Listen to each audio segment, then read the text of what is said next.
All right. How's everybody doing? Let's see if this works.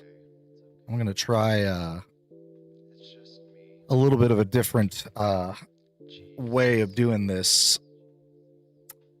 We're going to have both a horizontal stream and a vertical stream on YouTube. How's everybody doing? If you're just coming in, just tap the back of that screen. If you're on TikTok, if you're on YouTube, just make sure to like and subscribe. Make sure to engage in the chat if you could. Leave a comment. Tell me your thoughts. Engagement is a big deal, apparently. YouTube has been kind of mean to me lately, so hopefully we can fix that.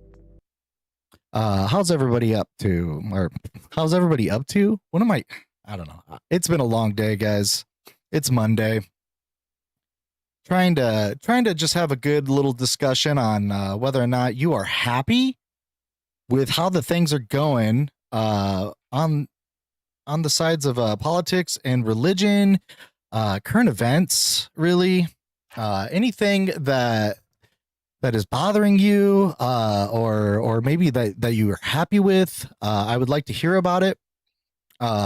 It's really an open kind of discussion today. Gonna just try something a little different, something a little less rage baity and more. Let's see how we can move forward. Right? There's a lot going on. If you guys haven't turned on the news, there's a lot going on. So yeah, if you're watching on TikTok, make sure to tap the back of that screen, share the live out. If you're on YouTube, make sure to like, subscribe, engage in the chat, get the comments going, get a discussion going in that comments, argue with each other, don't argue with each other. It's all okay. We want to kind of figure out how we can move forward as a world, as at least Americans, right? I would like to say the whole world, since it seems like the whole world is involved in something right now. I think that we can at least discuss what's going on. Like the more that we discuss and kind of like exchange ideas, the closer we can get to perhaps an understanding of each other. And I think that understanding is a very, very important thing.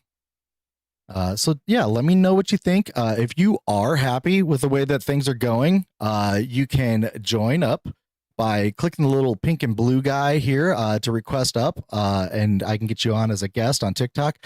Otherwise, if you want to join up on YouTube, there is a URL, tinyurl.com/deconcall. You can call in that way.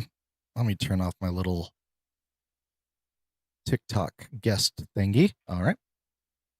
Yeah, so let's just see. There's a lot going on with Iran, with America, with Trump, with the price of gas. Ooh, we got somebody here. Hello, Boca Dude, are you there? I'm here. All right, and can I get your age just real quick for TikTok purposes? Yeah, 29. All right, and what brings you on? Well, first off, I just love conversation about these types of topics. Right. And I think you would agree that we're all the better for having and being more willing to have these types of conversations because a lot of people just avoid them. Right. And I like a good debate every once in a while. I like a good, kind of tit for tat, if you will. But I think that in the end, my overall goal is to get a better understanding, with everybody. So yeah, that's just kind of my situation. So I guess, would you mind answering my question here? Are you happy? Just generally with politics and religion, I would say, it could be current events. Yeah. I just can only fit so much on the screen, No, I got you. Yeah, I mean, look, I would just say, generally, I have a posture of gratitude for our current moment. Not because everything that's happening is good, because that's certainly not the case, but because historically speaking, most people's lives are a smashing success. not everybody's, but most people's, on across many metrics. So in that sense, I'm very grateful for that, and I do think our current political system has enabled that, more or less. I consider myself a conservative Christian, but not not in the way that conservatism has been recently redefined in the last Yeah, I would say it's several definitely been years. redefined. Yeah. I in fact, I wouldn't definitionally, I would go to task for to what I wouldn't call it conservative. I would call what a lot of people call conservative as nationalistic. Mhm. And I would not consider myself a nationalist, but I am definitely conservative. Yeah, So so the way I would like to define conservatism, I guess, is more of like on the like fiscally conservative, maybe like holding on to older ways in a way, like heritage or values. yeah, Um I would also say that like and this might be more Republican, but you know, like the idea of, you know, smaller government, less like larger oversight of like government things. That's how yep, I always like was learning conservatism in like the Republican way. I would say yeah, that, you know, with like recent decisions by, you know, like Trump and his administration, some of them are very sweeping, yeah, and yeah. they seem very over like the anti-Republican almost. Very anti-Republican. Yeah, Yeah, absolutely, yeah, absolutely. And I would agree with that definition. So in that sense, I would say I'm more in the Republican, conservative. I mean, I do have social conservative views, things yeah. like the nuclear family, traditional gender roles, those kinds of things. But I would say, as far as politics are concerned, I definitely fit more the Republican mold, and Trump certainly does not. And it's crazy, man. It's actually and I'm sure, um, it's easy to blame conservatives and call them uneducated and dumb, but I think you and I both know it's more complicated than that. And I would say as well that it's been absolutely incredible, and not in a good way, to see conservatives be so willing to change their entire ideological structure, um, It for the was sake pretty of quick, yeah. for the For sake of a person. Yeah. So, would you say that you're like pro-Trump, anti-Trump? Like I do want to address some of what Yeah, you mentioned before, but I want to kind of get yeah, to know you a little bit more. So, sure. I would say I'm generally anti-Trump. I mean, I usually say I'm a sometimes Trumper. There are times he does things that I like and I'm mhm, happy with. But to give you an example, this will be interesting.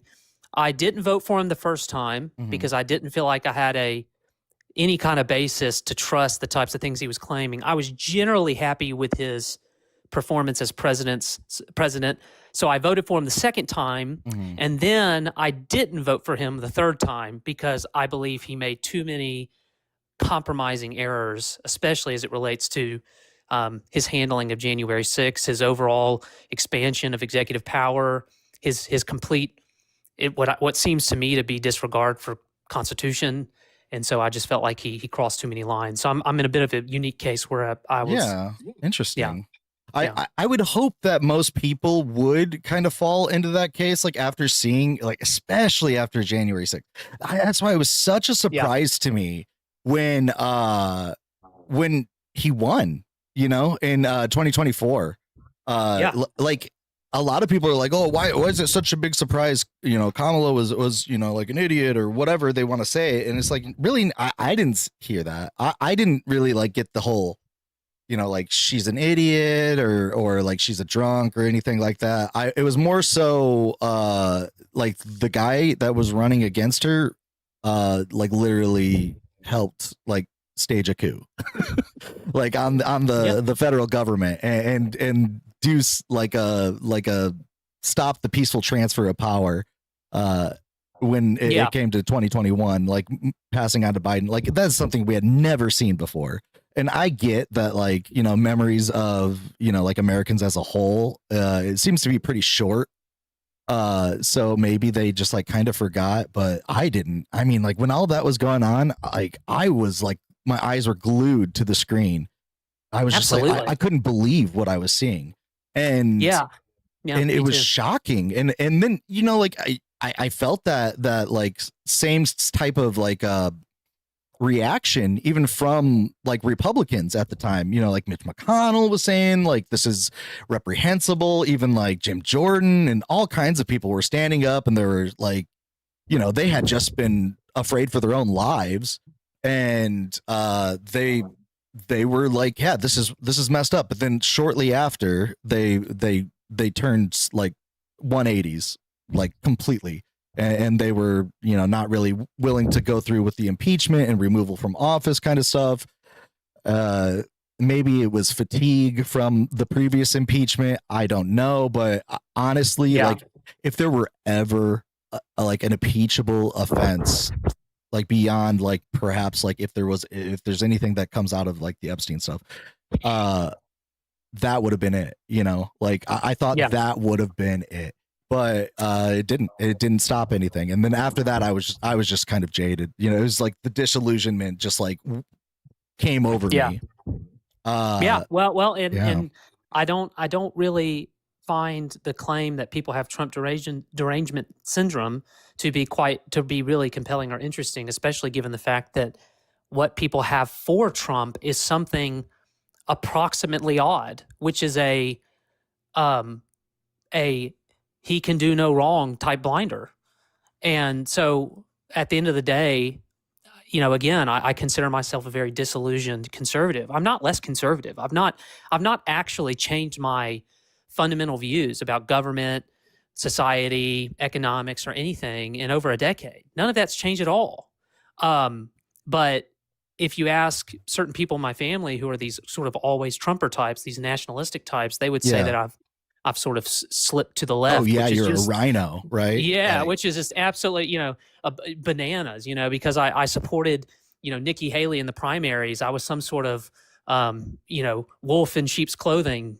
And it was absolutely, I mean, it was bananas. It was bananas to go through as a conservative living in the South. I couldn't believe it. But nevertheless, I think it's important to understand as well that just because that's the reality does not mean that there is not a perhaps minority or substantial minority of people who agree with me and feel the way I do. You know, like I said, I live in the conservative South. I have lots and lots of people I know anecdotally who feel the same way I do. And they would say something along the lines of they tolerate Trump. And some people sit on a spectrum of tolerating him. Now, don't get me wrong. I understand what you're saying. He is far. I'm no longer in that camp. I may have said that in the past where I'd say, look, I don't like him personally. He's okay, you know, as far as his policies are concerned. So I tolerate him. I'm not in that camp anymore. And there are others like me. Yeah. He's committed too many, well, to be frank, anti-conservative errors, but also just, I mean, if we're being honest, anti-democratic, entirely self-serving. He's blurred the lines. He's making people doubt all institutions across the board. It's hard to scale and understand exactly how damaging this has been. But yeah, I would agree. Like, and I kind of want to keep this conversation going. Like, you had mentioned, you know, like that you like the nuclear family and stuff, and maybe we'll get to that. But like, sure, you know, I'm not really against you having that opinion. I'm more like concerned with just like the overall, just general, like, are we better now, you know, than we were, say, compare, I don't even know like when to compare anymore. Like 2000, like 12, 2000, maybe like 2015, you know, like right before Trump came in.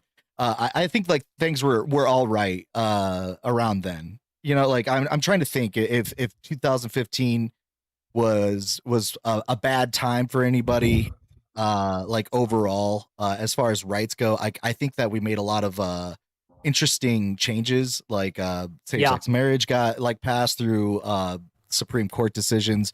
There was not too much of a pushback on that. The whole like trans conversation was really tampered down at that moment. You know, like there was a little bit, I think that was more like 2017 when like South Carolina had like the trans bathroom bill stuff coming on. And I think that like a lot of like really specific things like that bathroom bill kind of like earwormed their way into people's brains and like it started to get us to argue in like this nonstop kind of like wedge issue type of argument, to where we looked away from maybe the economy and other things that were going on, like Yeah. pandemic management, things like that. Oh, sure. And that's not even to address the fact that both Biden and Trump tried to both take credit and blame each other for pandemic dynamics that neither of them had any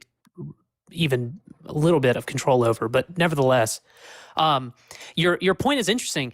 It sounds like you're trying to understand, where things turned as far as that essentially enabled a person like Trump to be so successful.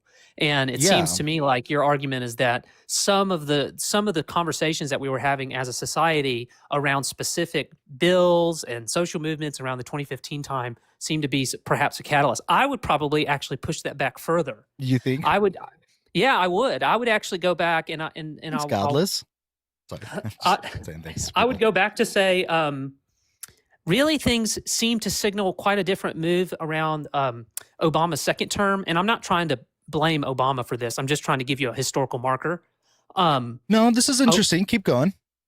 I would say that, I think it was probably a year ago. So I went back and looked at a lot of the debates, some of these presidential debates, and I saw the debate between Obama and McCain. I saw the one between him and Romney. I saw a lot. And then I went back and I looked at their campaign websites, looking at like the Wayback Machine. What could I see, because I was just curious. And it was crazy how different the dialogue had changed between Obama's first term and his second term. Thank you, Black. And what'd you say? Oh, I'm just saying thank you to random people that are giving me heartbeats. Oh, you're good. You're good. Just recognizing. And yeah. Long story short, the questions started to come up. It was no longer about differences of opinion around policy and things like that. Things became a lot more sort of ideological around identity lines, around, and that to me really was kind of when the conversation started turning, and it just got nasty, because again, it was no longer a threat to your political position or views on economics. Of course, there were always cultural war issues at play, but you simultaneously saw the trumpeting up of identity issues on the left, and also conservatives losing influence in major institutions and in society. And I just think that was kind of the bowl where all this stirred up, Yeah. But again, that's a loose theory. Well, okay. So, like the identity, the arguments on identity, I think are a big one, because like I'm trying to think back, and I'm trying to think like about like same-sex marriage. That was kind of like a big identity issue, right? But it really wasn't, like, compared to what we hear nowadays. Agreed. Yeah. Like especially like with the trans, like discussion where people are just nonstop like talking about like what is a woman, what is like blah blah blah blah blah. When maybe in like 2012 and before. So 2012 is when Obama reran and he won.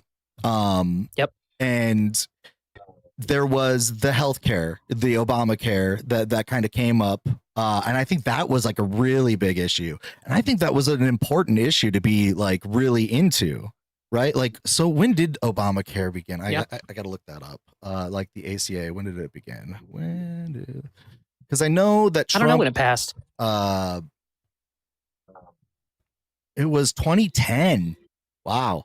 So the Affordable Care Act, I remember that being a big one, right? And I remember the Republicans like coming in with this big binder, like to say like, oh, we want the options, we want the private option, and it was more about policy, and people were they're upset because insurance companies were making it so like if you had a previous condition, they could turn you away. And that was another big thing. And I think that was actually a success of the ACA. I would say overall the ACA was helpful, but not quite what was like the goal of what I don't know a single I would just say I don't know a single Republican, at least in my life, that would disagree with the pre-existing condition Right. rule that came through in the ACA. It's funny how the conversation has changed. I mean, things that used to be really significant to the Republican Party just aren't. And perhaps the most volatile one is abortion. Not to open up that can of worms, but Well, it's yeah, an but that important was a one. wedge. I mean, that was a wedge issue. I think Yeah. like we weren't really gonna Yep. get anywhere with it, right? Yeah. Unless then maybe Trump. they turned up the heat. Well, yeah, Trump with the Roe v. Wade and the like the like Supreme Court changes that happened in Yep. 2022.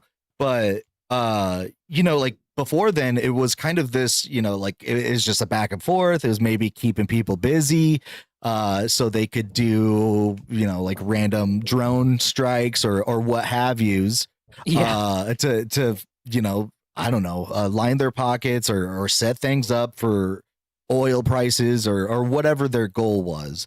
And that, like, I'm trying to think like other wedge issues at the time, because it feels like we have way more of these like types of like wedge issues, like when it comes to like trans rights, just like rights overall, a lot of the like LGBTQ stuff, religious rights, and freedom of religion.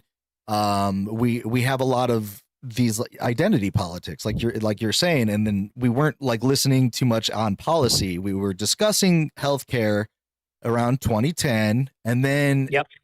I think it like went into like implementation in 2014 is what it looks like. So, Yeah. and then that's when Trump started speaking out about the mandate. I remember the mandate where, like, if you didn't sign up on the marketplace and you didn't have insurance, you would get charged like $750, because I used to do taxes back then.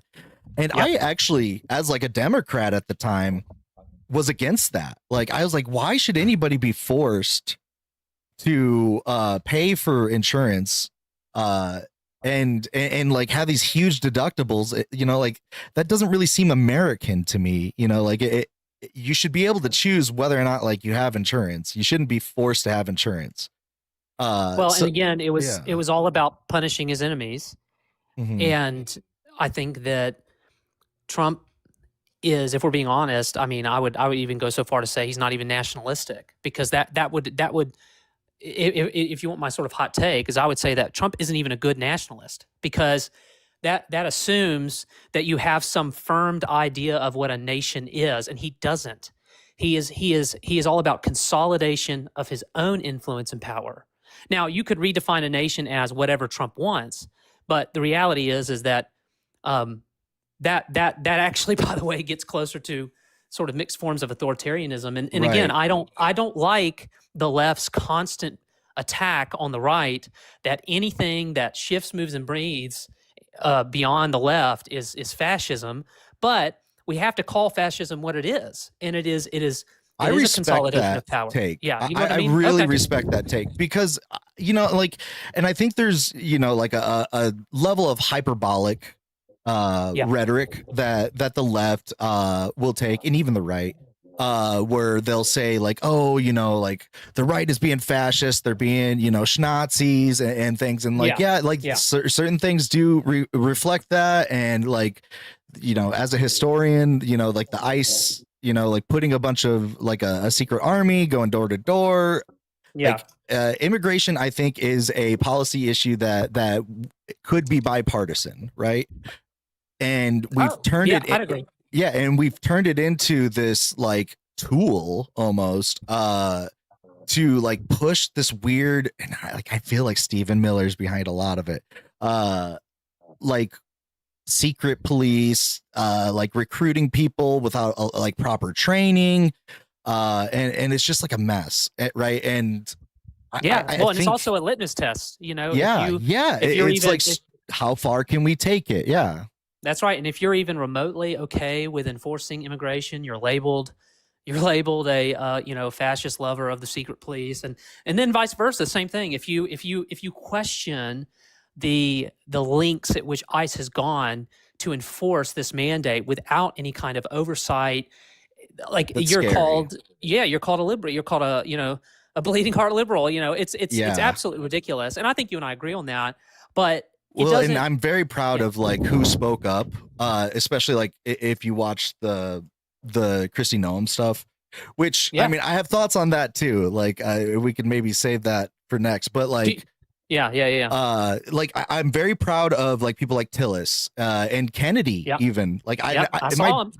my dad, They called her out. he really likes Kennedy. I always was like, oh my gosh, you know, Kennedy is this guy that had like, he ran like call a crackhead was his big statement, and like it's just like, who is this goofy guy? But really it turned out that Kennedy kind of exposed like Noam's like weird like spending and just kind of like messy leadership of ICE. And then, you know, Noam came back and just said like, you know, I just was doing what Stephen Miller told me. And then Stephen Miller called him a terrorist within 15 minutes of the issue happening. Right. Yeah. Like, the Alex like Preddy which is thing, just which is just absolutely asinine. I mean, it's ridiculous. But I mean, why react so quickly? Like, just say you're looking into it, you know?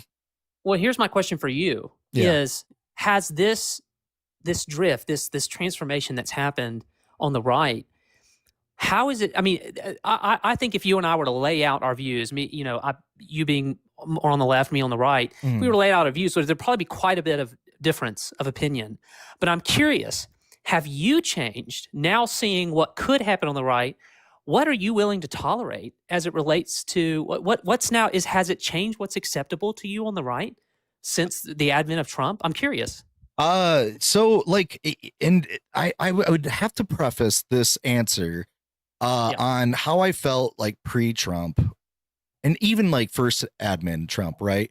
And now like post like second admin, like much more authoritarian, much more with like the cronies that are willing to just do and say anything, that are like working for him. I'm really hard to tolerate like a lot of things nowadays, and I would say that there is fatigue, but I would not call that toleration.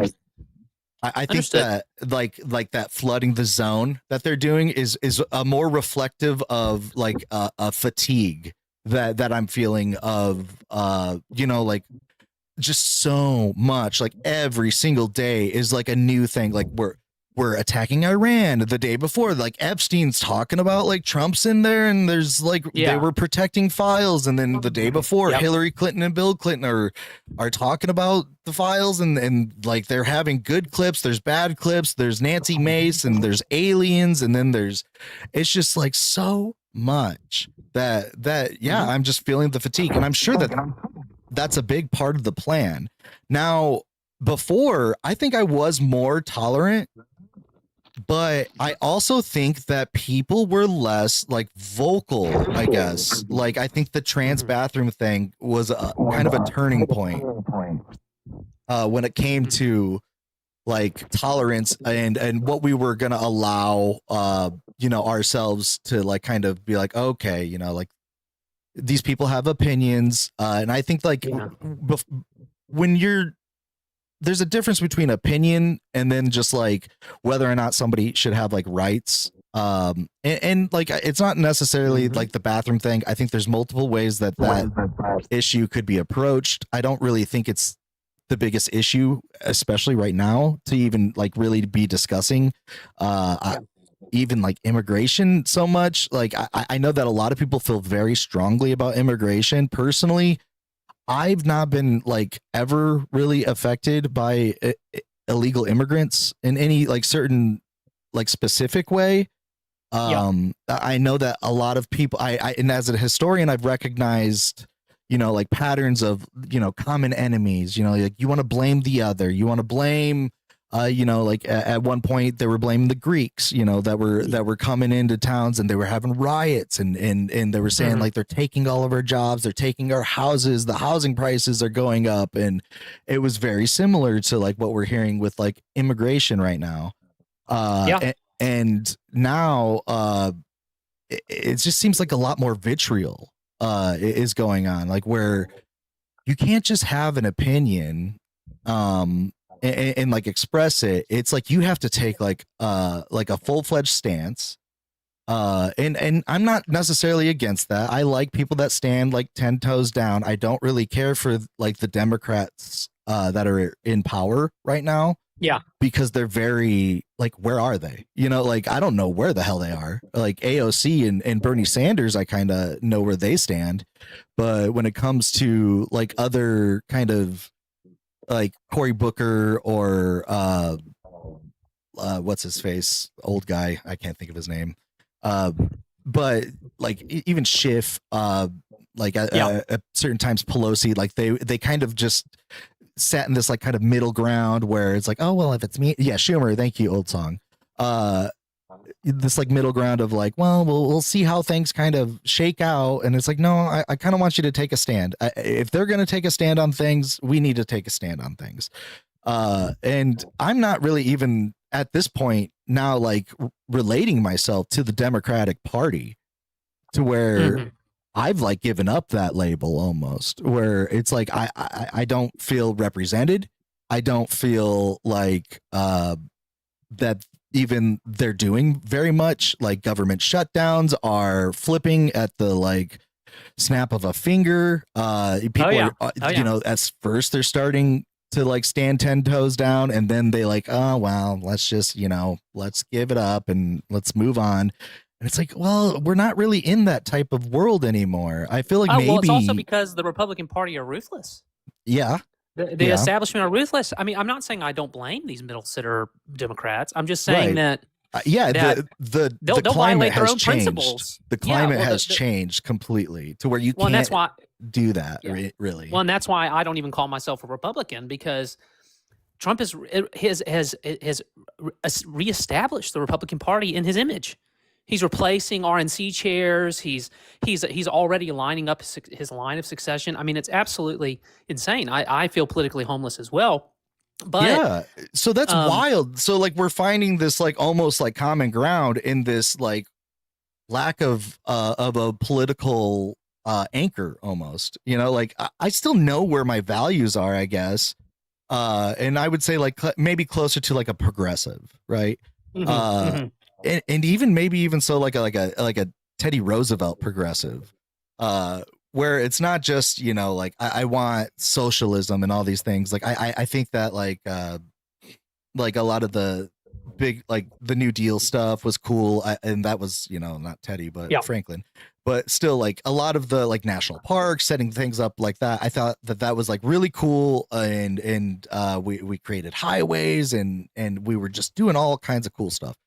And I also like respect you know, like the Republican like changes that happened in the past too. I'm trying to think of like any like really big Republican based like movements in US history, and I'm being put on the spot right now, so I can't really think of any, but I'm sure there are some that like I'm like, sure, you know, like okay, that was fine. Now it's like you have to, if you don't stand that like apparently like trans people are just like brainwashing kids, that the leftist agenda is like invading schools and all these things, and there's like this DEI. Like DEI is a really big one. Like that, those three letters weren't really ever mentioned until just like 2024, right? And then it's like it doesn't leave people's mouths. Well, and it was hey, I have an interesting view on that you might be interested in. Sure. I think that despite the fact that there is a lot of hoopla out there about DEI, and the fact that it has been weaponized unconsciously by so many people on the right as some sort of like litmus test of who's the wokest and blah, blah, blah, blah, blah. I think when you actually apply those principles, I do think they are actually fundamentally dangerous ideas, even in their pre-cultural war state in academia and in law theory. I think they're super problematic and deserve to be critiqued. However, unfortunately, the right law. We can't have that discussion. That's what it seems like. It's like we can't even. They lost the plot. Yeah, the plot was lost. Like I think that it was possibly like we could have a civil discussion and be like, okay, so DEI is being misrepresented as quotas or something, you know, and like a lot of people didn't understand that that's actually, you know, quotas of like hiring a certain minority group over another group, that's not what like DEI, just as somebody that's like worked in DEI in Yeah. multiple like right-wing organizations and just like public organizations and stuff. That wasn't necessarily a thing. In fact, like the governor of my state right now, Jim Pillen, he's very vocal against DEI, but he was a regent of the University of Nebraska, you know, like Lincoln and all of that, like Yeah. UNL. He was on the board of regents when DEI was put into place. So it's like, Wow. do any of these people have any like actual values, or are they just like going by this like weird kind of like script? Or I'll tell you what it is. you know, It's I know well, I can't say I know exactly, but for a lot of these people, you know what it is? I come from a religious background. I'm a theology student. I'm a trained minister. However, I'm not currently a pastor at a church. One of the reasons I'm not is because I feel it is my responsibility to whatever future congregation God has for me to make sure I am firmly grounded in what I believe, the values I believe. And in fact, I don't believe ministry should be something I'm considering because frankly, it's not like, unfortunately, we've professionalized it. And the reason I'm bringing up this example is because politicians, in their effort to constantly professionalize their jobs, they get caught in the flow, man. And so when somebody comes and says DEI and they throw a few scary words and a few tongue-in-cheek definitions at them, it is far safer for them to preserve themselves than it is for them to do the hard work of stopping, thinking, understanding, researching, and coming to an actual thoughtful conclusion about those things. It's just not expedient. These things are complex. And I think that's something that so many people are not willing to stop and do.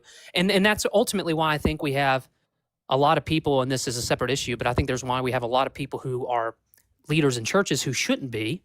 And it's because they said, oh, well, I finished my seminary degree. I like the Bible, so let me just print off my resume and get a job somewhere, when they're not, frankly, morally qualified, nor are they educated. They haven't built the necessary skills to do it. So yeah, and that like community leadership, I think, especially that religious leaders have right now, is I don't want to say the word, but like tainted a bit. Like there was with a lot of these like mega churches and stuff that I've noticed, like just in my city, you know, I'm this is anecdotal, but I do feel like this is going on kind of all over, where like politics has gotten more into the religious discussion, where I also, like what you're saying, like I've watched a lot of people like, and I'm a non-believer, right? And I've watched like services online, and I'll notice like a lot of these pastors won't even like bring up scripture, or like they might bring it up once in the beginning, and then they'll move on to talk about like really like odd stuff or more current events, and they try to kind of it's more of like a talk that is more of like about like shaping how people should react to certain things, and less about where back in the day a little bit like with church it was more, maybe I'm jaded here, but like it seemed to be more about like the scripture and how that applies to a person's like personal life, and how they conduct themselves like with their own family and with others, and so on. It seems more like, you know, things like taking a stance on a certain issue is like the directive of like a sermon, and it's just like I don't know if that's necessarily what I would think of like when I think of church like service. Well, and I as a general posture that and again, I don't want to get, you know, this is a broad theological principle, and that is essentially that I believe that the Bible would be infinitely long if it was tasked with addressing every imaginable issue in any, you know, semblance of a culture that could exist. Instead, I think that Scripture is broadly principle-based. And so that being said, I'll just say this. You're right. You go into a lot of mega churches specifically, and I'll name sort of non-denominational churches, which are their own sort of non-denomination. A lot of broadly evangelical churches, even though I would consider myself evangelical, you walk into them and you know what you get? You get perhaps a self-help sermon, right? If you're in sort of a city center maybe you're in a broadly metropolitan area, top 50 cities in the USA, you got a non-denominational church, they'll keep it relatively broad and self-help. Or maybe you find yourself in something that's overtly politically aligned. You walk in, the first thing that Yeah. hits you in the face is an American flag on the stage. The reality is this style of church, as we call it, is absolutely, it is historically unrecognizable. And thank you for actually so, like saying that, like, yeah, and I think that that's something that we've kind of lost in our debating with each other, right? Like you yeah, know, like we'll debate on like whether or not God exists, or like the yep, what Jesus's message was, you know, according to the Bible, or you know, like yep, certain scripture. And you know, don't get me wrong, I love a good little, you know, apologetics / counter apologetics tit for tat, like I said before. sure, But sure. I think that overall we really need to like get back to like business. Like when it comes to just our everyday lives, I think that like going to church was, for the most part, you know, like people's ideologies were being formed there, you know, Absolutely. and like little things were going on there, but it wasn't quite to the point to where it is now. I feel like now it's like you got to take one extreme or the other. You can't really take a middle ground, or maybe you can in some places. Some churches I see being as more accepting and open, and I see them being demonized by others. I see Episcopalians demonizing you know, like Catholics, or you know, Yeah. I'm not sure like which denominations are demonizing the other, but you know what I'm saying. Oh, Like all of them. All of yeah, them. Yeah, like the and that's Baptist church splitting that's going on, the Methodist church splitting that's going on. yeah. Well, and those things are going to happen. I mean, you Right. can't. I'm not saying that those are necessarily negative things. Now, don't get me wrong. I will say that in general, we should have a sense of cooperation. And if you believe in what's been coined in the last 30 years, theological triage, the idea is that there are some things that are truly essential, and there are other things that are not. And Mm. there should be a sense and desire to cooperate on that which we can agree on, and then respectfully and internally disagree on those that we don't. And that's been happening for centuries. But the reality is that you are going to be formed, like you said, in church. We're talking about fundamental things. My belief in creation has an imminent bearing on my understanding of the family unit. It has Mhm. it has a serious bearing on my understand of what's good and what's bad. Mhm. Those things are not going to ever be away from the church. However, they're properly ordered. And the reality is that in this world of the death of expertise, where we've made it possible to where back in Aquinas's day, I'm Baptist by the way, but I have a lot of respect for a lot of historical theologians. In Aquinas's day, a bachelor's degree took you 8 years.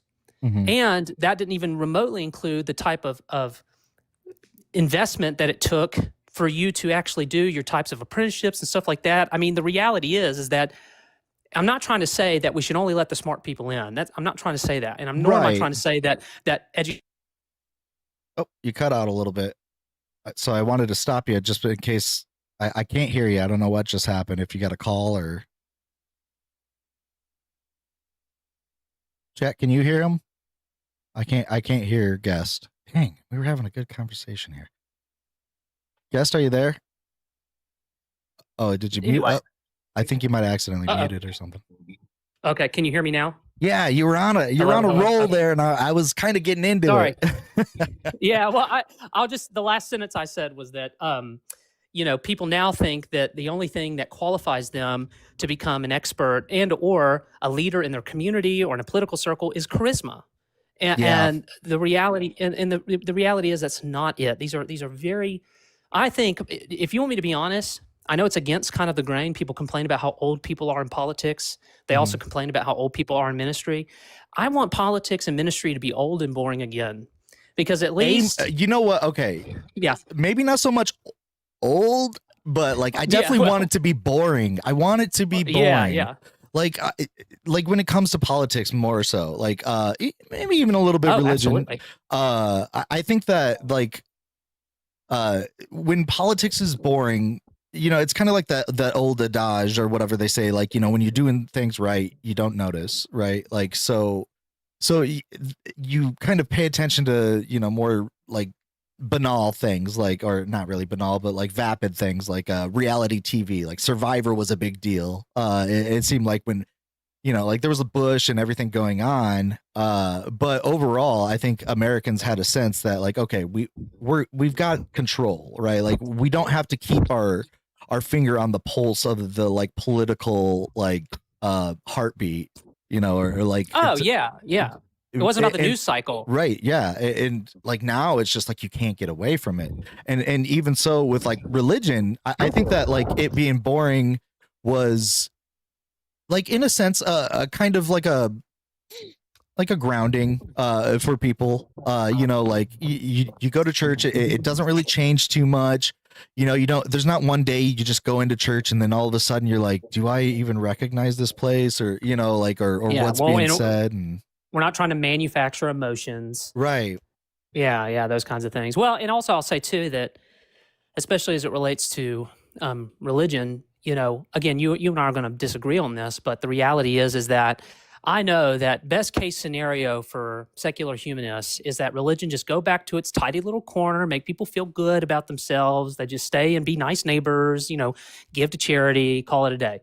And that's fine. I mean, I get that. I understand the appeal of that, especially if you don't believe in some sort of transcendent objective reality. However, I think that even the version I want, one that is deeply formative and has massive influence on the way in which you live your life as a family member, a community member, I think ultimately it still leads to a net positive, and one that likely we're probably more aligned on than we're not. For instance, my faith has informed the way in which I live as a neighbor. I try to be imminently present and known by my next door neighbors.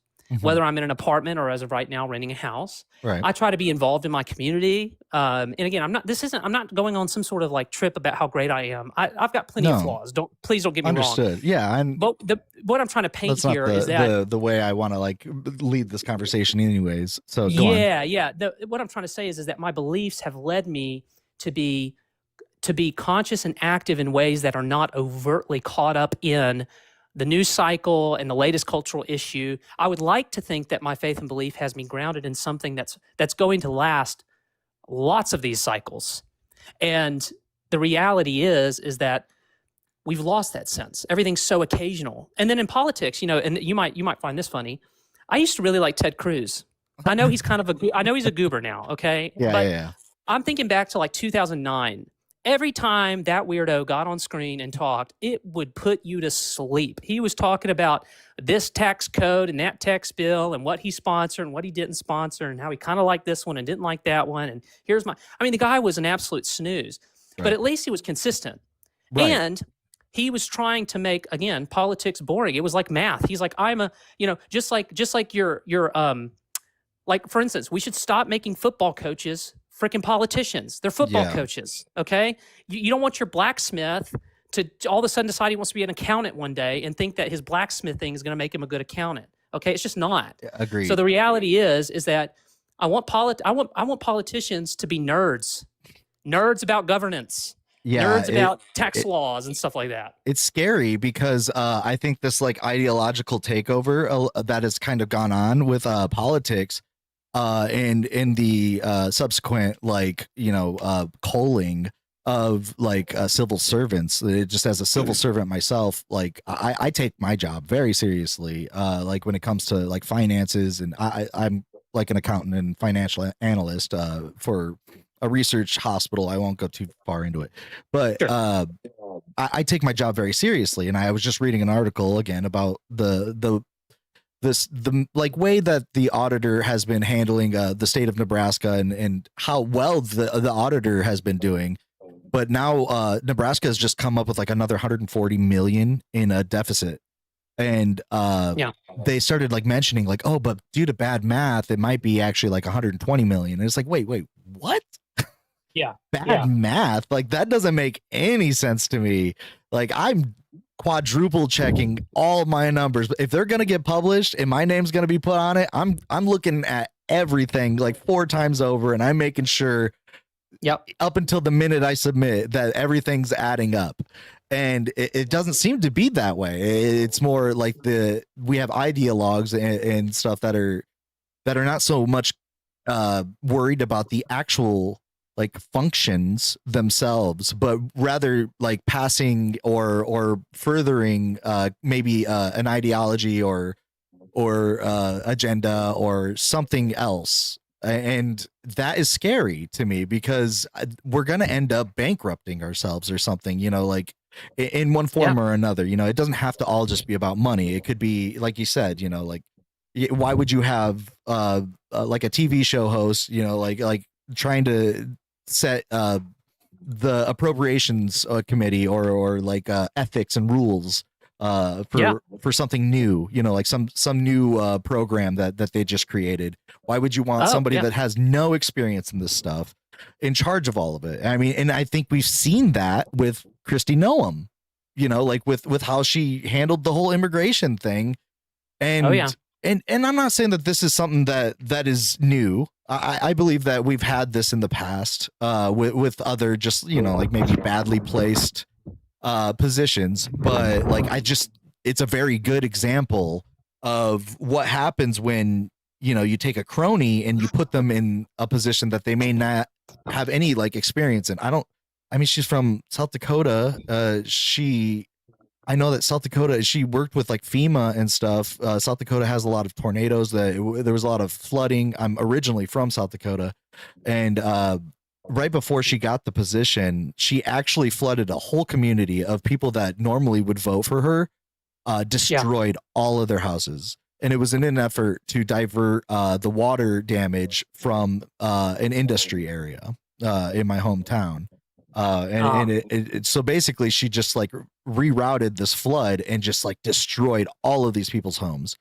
And then she's now like leader of FEMA afterwards. Well, not anymore, but she's not anymore. Yeah, but yeah, well, like it's wild. I have a close family member who works for FEMA, and I mean, it's unbelievable what's gone on there. You think she would be more, you know, and again, I'll make one more point and then I have a question for you, which is, sure.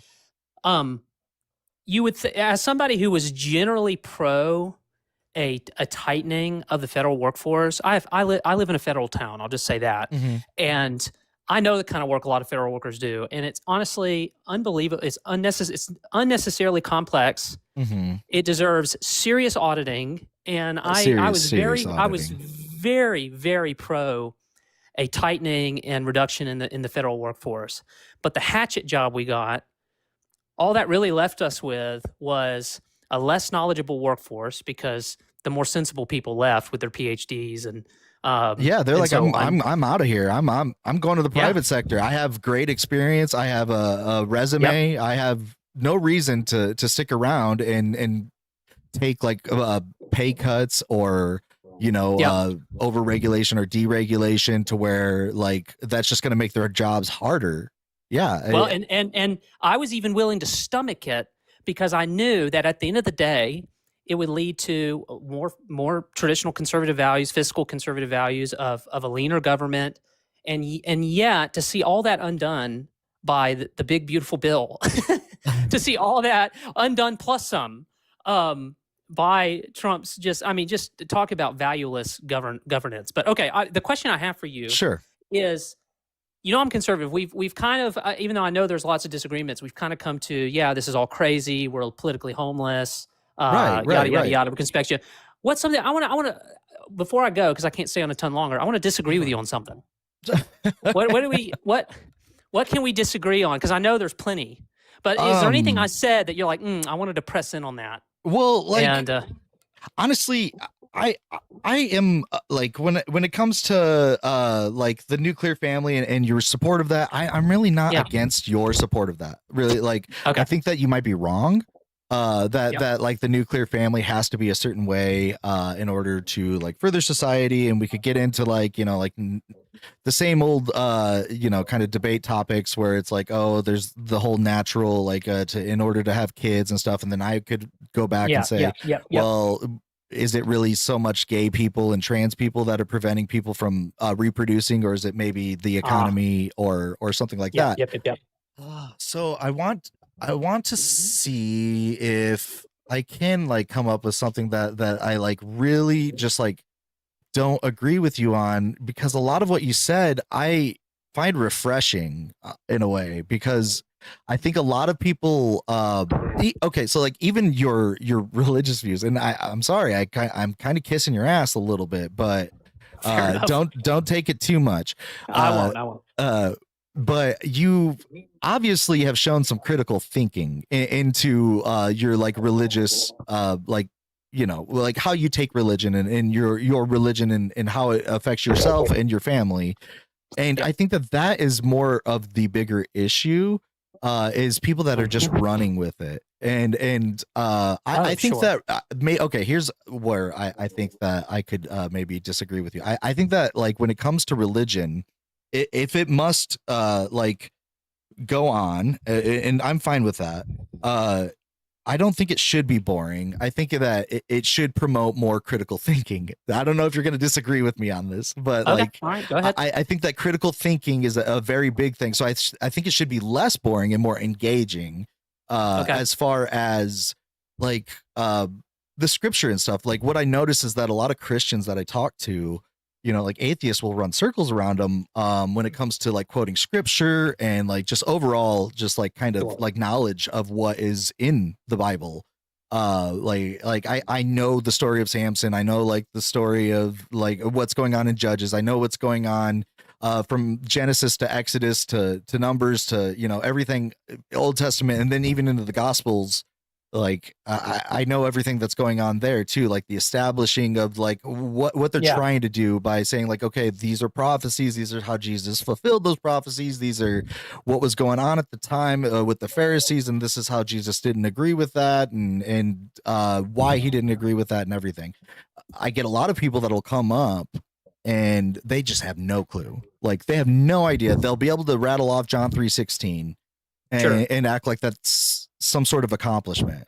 And I can't help but like roll my eyes and be like, geez, you know, like if I took this as serious as I expect somebody to take it, like maybe even yourself, and maybe that's why I find it refreshing, is that when I would like, if I were to worship this stuff, I would be reading into it. I like to read the instruction manual of anything I buy. I read it from cover to cover, you know, until I can't understand whatever language it turns into, you know.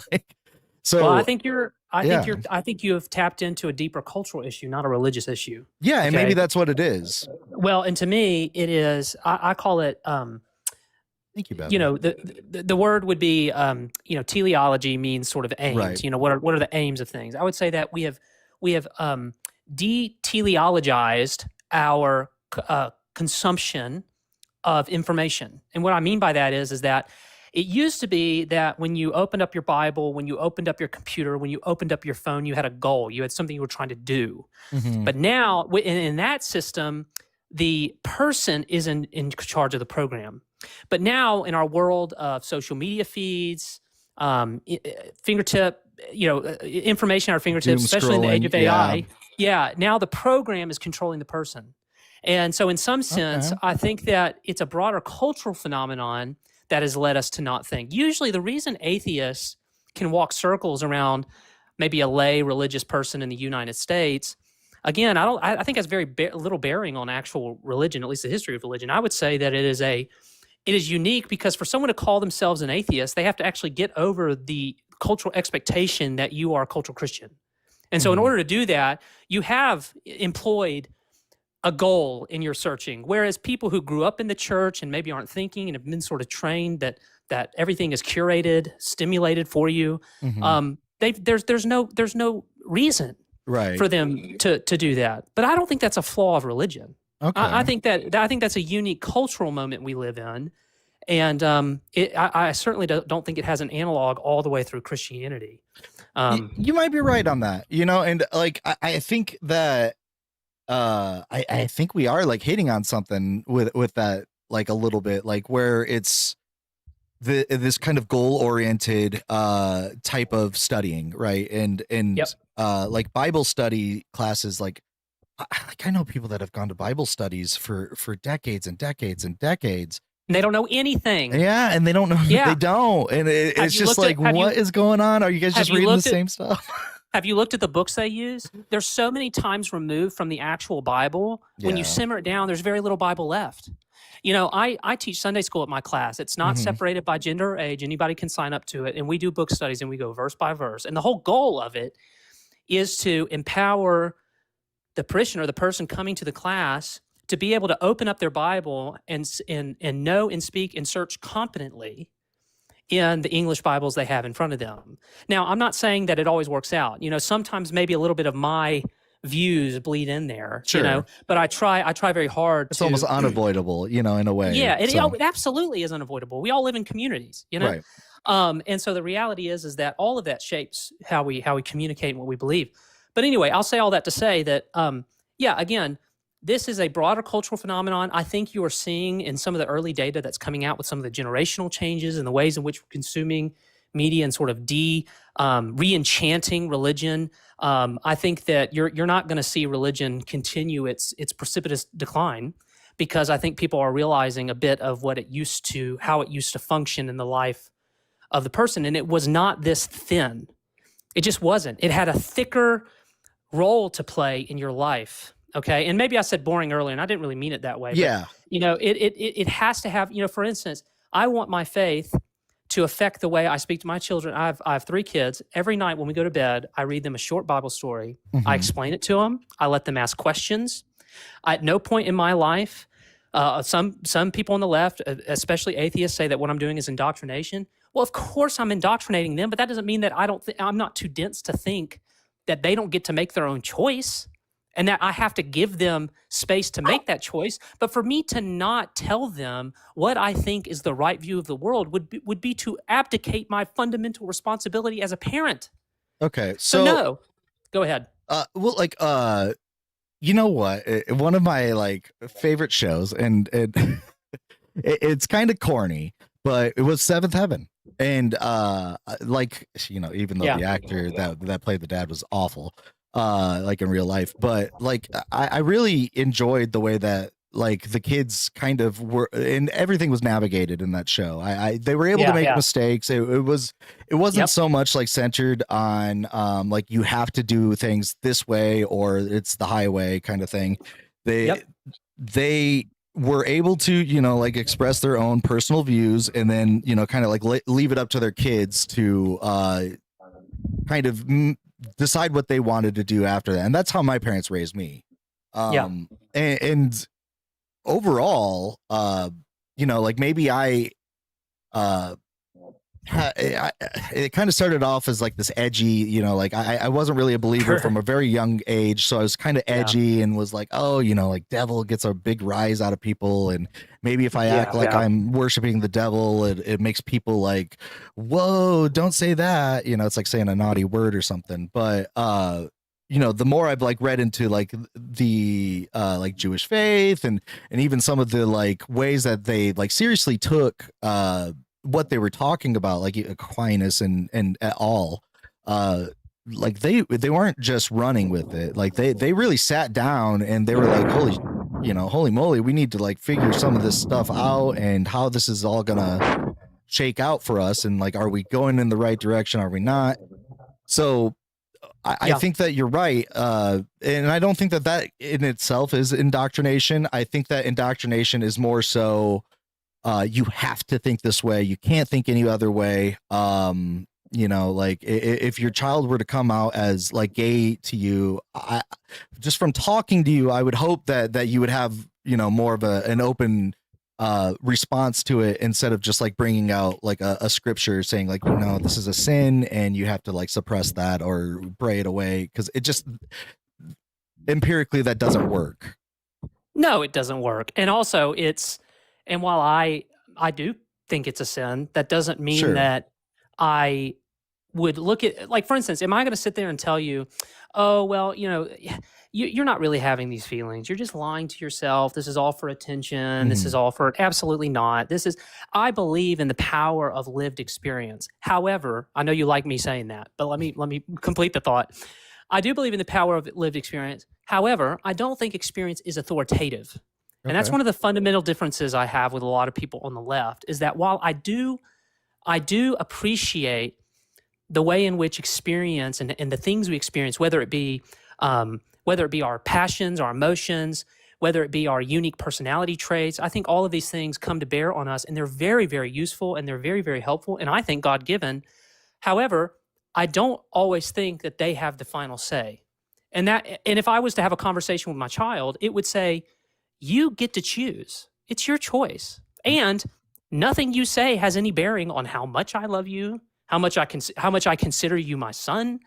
And now I have to admit that even in that situation, the child might say, well, Dad, you believe differently than me. I can't be around you because you believe differently than me. Mm-hmm. Well, then that's fine. That's their choice. But Okay. how else would I be honest with them if I wasn't true to what I believe to be the truth? But again, these are just sort of if you were giving me that hypothetical, that's how I would approach it. It wouldn't be from a place of shut your mouth, this is ridiculous. Like, absolutely not. That's not how I'd approach it. Yeah. But I would try to be honest and truthful and keep the dialogue going. I think that being honest is a good start. And I think that, like, at least being honest and truthful, even like to yourself and to your child, and like you said, like your child isn't going to change from being your child, right? Like they're always going to be your kid. You're going to still love them no matter what, I'm sure. I don't think that takes that away, but I think that, like, the communication of that love does get lost a little bit in the conversation when it comes to, like, things like sexuality. Because people don't have deep conversations. They don't do it.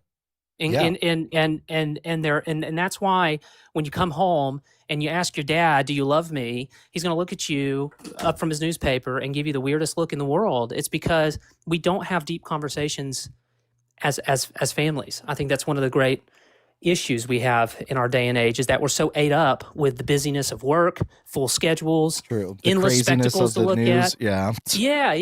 Well, I mean, you have to want to have deep conversations. It's not like we live in the Puritan times where we didn't know if we were going to have food. Right. You think we'd be having deep conversations if the question of whether or not we'd eat was on the table every night? Right. Absolutely. So this is a modern problem that we have to reckon with. And I think if we're willing to have deep conversations, then a lot of this sort of, it's not communicated. I mean, I've been across the table when parents and children have had significant disagreements, and to see how poorly the parent communicates, despite having decades on the child, right, should be a huge red flag. Yeah, that is honestly, that does come up as like a red flag to me. And and it does bother me that you think it is a sin. Like, we could get into the whole conversation about whether or not, like, it's a sin or not. But I honestly, I'm just going to say I disagree with you on that one. Fair enough. Just like as far as an internal critique, and maybe that's, kind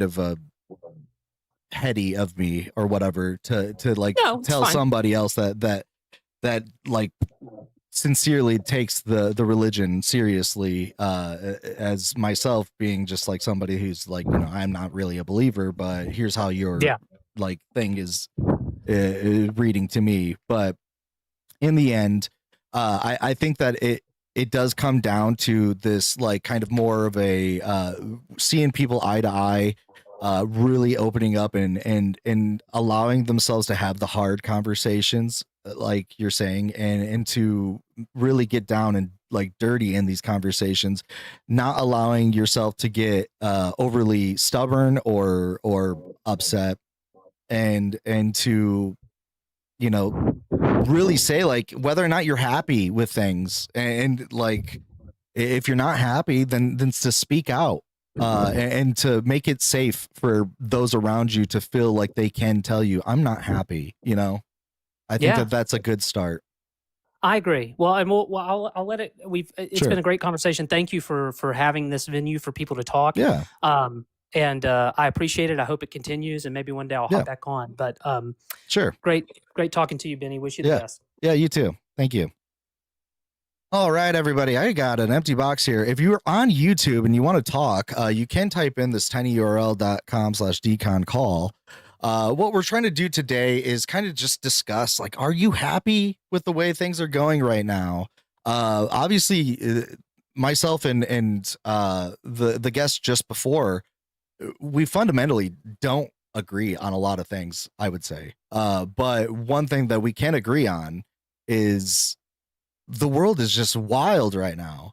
And we got to know how to move forward, right? Like, there's wild stuff going on. And I think that, in our own areas, like, we create echo chambers, we create bubbles, we tell each other what to think. We get stubborn when others tell us what to think and how to live. And I think that that's good in times to discuss and debate, right? Like I said, like, a tit for tat is good. I think that we can get good points out on each other, and maybe change each other's minds, move forward, progress. But I also think that there are moments in time where we need to kind of step back and calm the fuck down and really just say, like, hey, are we okay? Like, is everything, like, all right? Like, when 9/11 happened, everybody in New York, as far as I'm aware, I wasn't there, but as far as I'm aware, they kind of all got together. Like, it was something that brought everybody together. It didn't matter where they came from, what their history was. They were all affected as New Yorkers. And I think that we can take that, like, type of thought and expand it out, at least into, like, people that are American or like a Western, or even beyond that, like, people, just humans on this earth, right? Like, we can, like, go beyond some of the, I don't want to call them paltry, but, like, things that we get hung up on, and realize, like, okay, like, you do you, I do me. We can disagree and we can have these, debates, and we can get heated, and we can have, times where we can call each other disgusting and like, want to cancel each other or whatever. But once it's gotten so far to where one side is just trying to completely annihilate the other side, we have a problem. And I think that that's what we're seeing with, like, authoritarianism. We're seeing that with how the rich, are treating people that maybe aren't rich. There's a lack of empathy that goes on, that I think that a lot of people still have within them. Like, and there's, like, studies that go out. There's media, like, the way that the media presents these studies, though, will say, like, oh, if you're Republican, then you lack empathy. And like, maybe to an extent, yes, but I don't think things are always just that simple. So yeah, if you aren't happy, or if you are happy, actually, if you are happy with the way that things are going right now, please call in. There's a request button down here. It's a little pink and blue guy, or you can type in tinyurl.com/deconcall. But we want to have just a discussion on how we move forward from here, because I don't know about you guys, but it seems like we've kind of hit, like, a stalling point, a point of impasse. Maybe we are getting somewhere, because so much is being just, like, screwy, and maybe it wasn't necessarily the best conversation to reflect both sides, like me and the last guest, because we kind of agreed that Trump's not really necessarily taking everything in the, like, good direction, be it in our own, like, ways. I don't think that Make America Great Again has been consistent in any way. I don't think that like, immigration has been, like, helped in any way. Maybe, like, they've secured the border more, but I think that it's more of this, like, authoritarian, like, fear mongering that kind of has pushed it into where it is now. I don't think that we've needed to, like, go into Minneapolis and cause these huge headlines of people getting unalived, citizens getting unalived, families, getting split up, and all these things that was happening during Obama. some things just seem like they never change. Maybe it is time for a change when it comes to how like immigration is handled. Maybe we need to realize like the trans debate is a distraction. You know, like people are just not gonna get in line. I personally, I don't think that the terms gender, I don't think that the term sex are perfect terms. I think they're imperfect terms. I don't think that sex has a definition that goes directly to anything. Like if you ask somebody to define what sex means, what makes a male or a female, they may tell you it's XXXY chromosomes. Not so much. You know, there's studies out there that are finding that like the Y chromosome is slowly depleting, and that maybe in the future, you know, like the difference between a male and female has nothing to do with the Y chromosome. And that's an interesting thing because people really want to lock down on that. Like just being like chromosomes and stuff like that. I think that gender may even be a term that may needs like amending. Let's see. Let's look at the chat here. What's going on over on? It looks like resist. Resist. What's going on over there? Are you over on YouTube? Are you okay? Oren CT says, I'm happy. Awesome wife, 2 boys. Career is going well. Friends and family are healthy and safe. The Iran quote unquote war only impacts my television when I watch the news. Oren, do you drive a gas powered vehicle? Because have you seen the price of gas? Do you think that there's a like an overall long-term solution to what's happening? Have you looked into like why exactly this kind of came to be? Because it did feel like it kind of came out of nowhere. As my friend Dugald has pointed out in previous shows, you know, about a year ago, you have a Tesla, so you don't mind the gas prices. I have an electric. It's a Ford, or no, Chevy. Sorry, I should say Equinox. Ford, I don't know, Ford, Chevy, whatever. It's an electric car. But yeah, I haven't been paying attention too much to the gas prices because of that. But I can't help but notice these larger prices that are showing up now. And I'm not saying that that's even always like a one president or like a politician's fault, right?